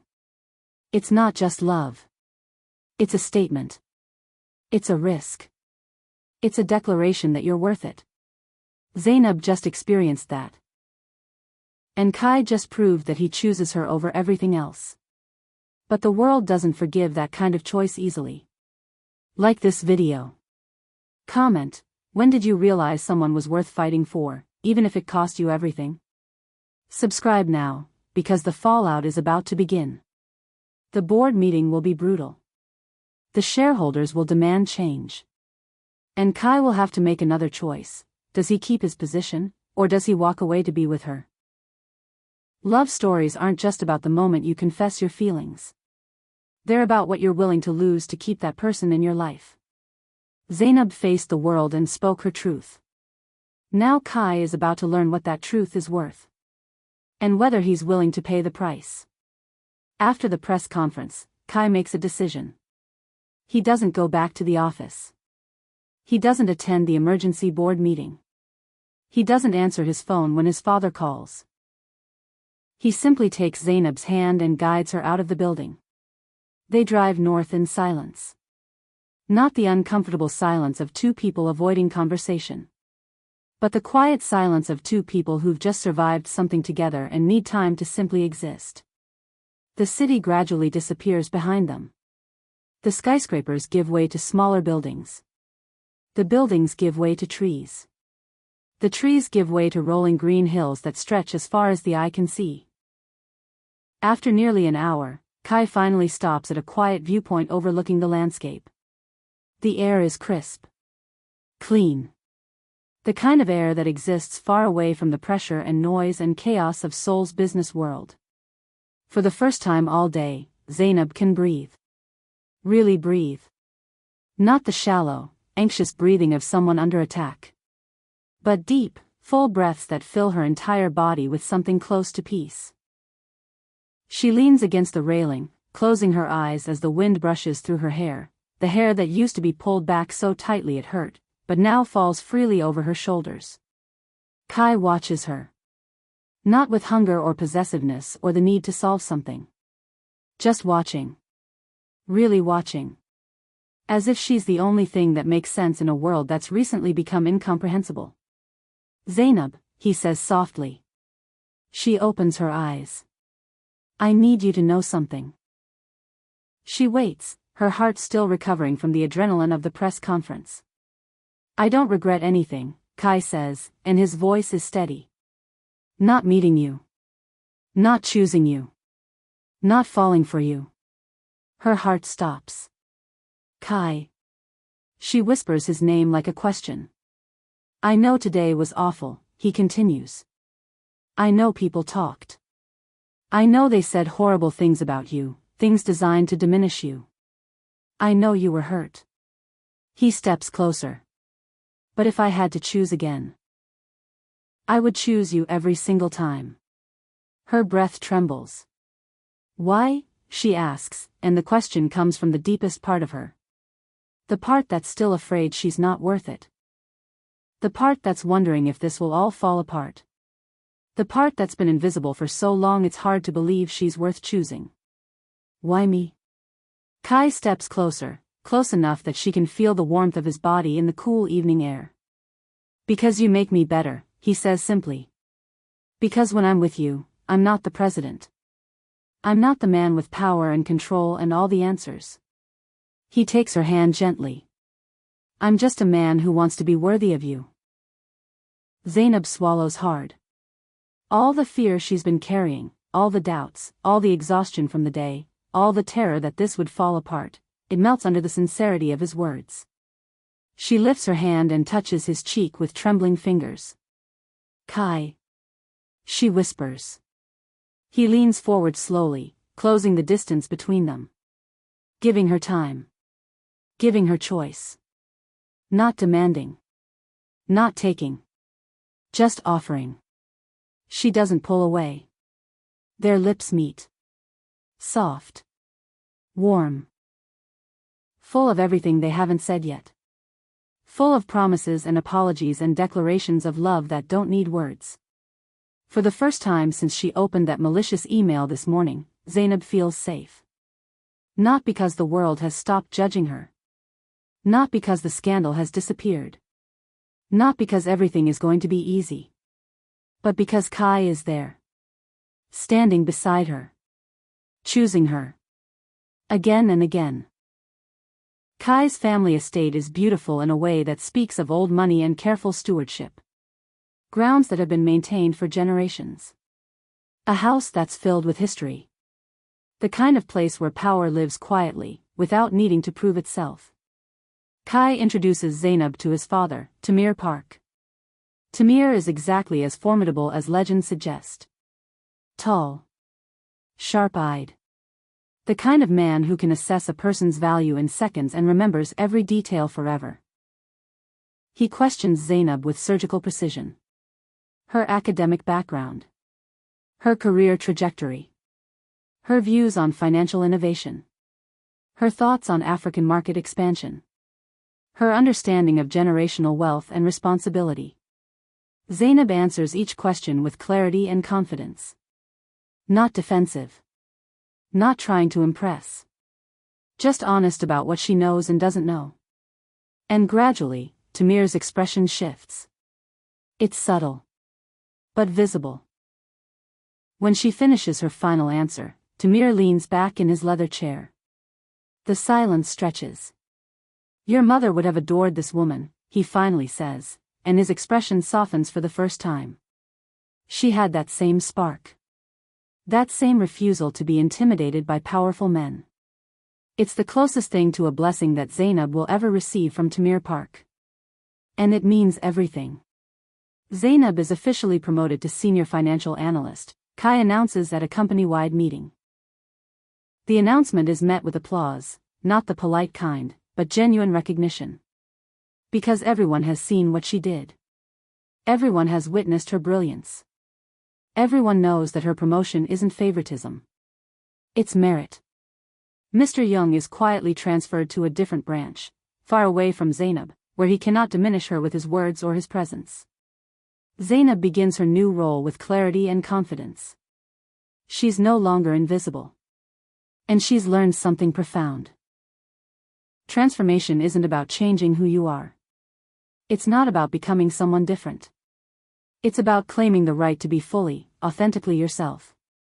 She wears colors now. She lets her natural hair speak. She takes up space without apologizing. But she's still the same woman who solved complex financial problems in a gray cubicle. She's still the same woman who was invisible for 3 years. She's still the same woman who chose to be silent because the world had taught her that silence was safer. The difference is now she's choosing visibility. And that choice is what makes everything sacred. In Alma's apartment in Hongdae, surrounded by fabrics and warmth and the smell of fresh tea, Zainab and Kai sit together. Alma brings the tea and settles into her chair with a knowing smile.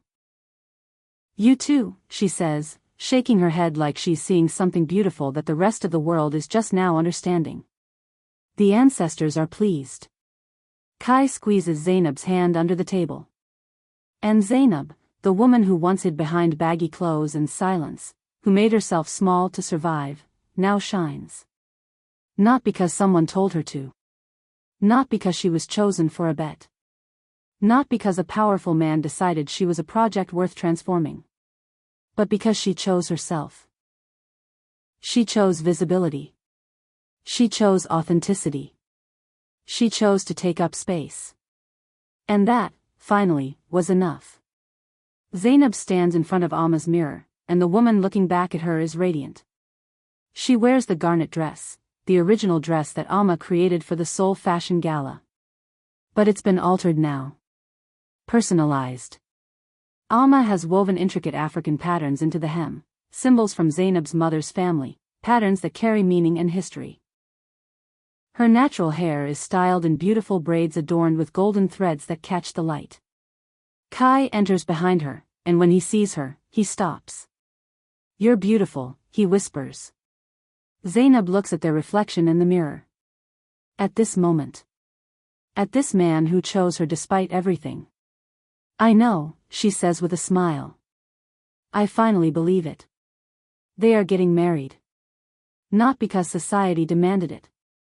Not because the company expected it. Not because their families orchestrated it. But because they chose each other. Fully. Honestly. Without fear. Without hiding. Without apology." As they walk toward their future together, hand in hand, Zainab thinks about the woman she was. That woman was invisible.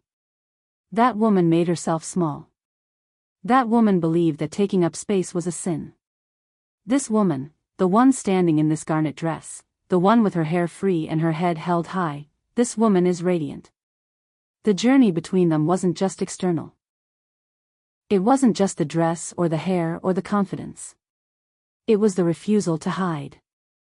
The courage to be seen. The love that honors both their authenticity. The choice to shine. That is the real transformation. That is the real love story. This is a story about Zainab Okafor, an Afrokorean woman who learned that invisibility is a choice, that visibility is a right, and that love means being fully, completely, unapologetically yourself. This is a story about Kai Park. A man of power who learned that true strength lies in seeing others, in respecting their boundaries, and in loving without trying to control or transform. And this is a story about two people learning to shine together. Not in spite of the world's judgment. But because they chose each other over the world's approval. They chose truth.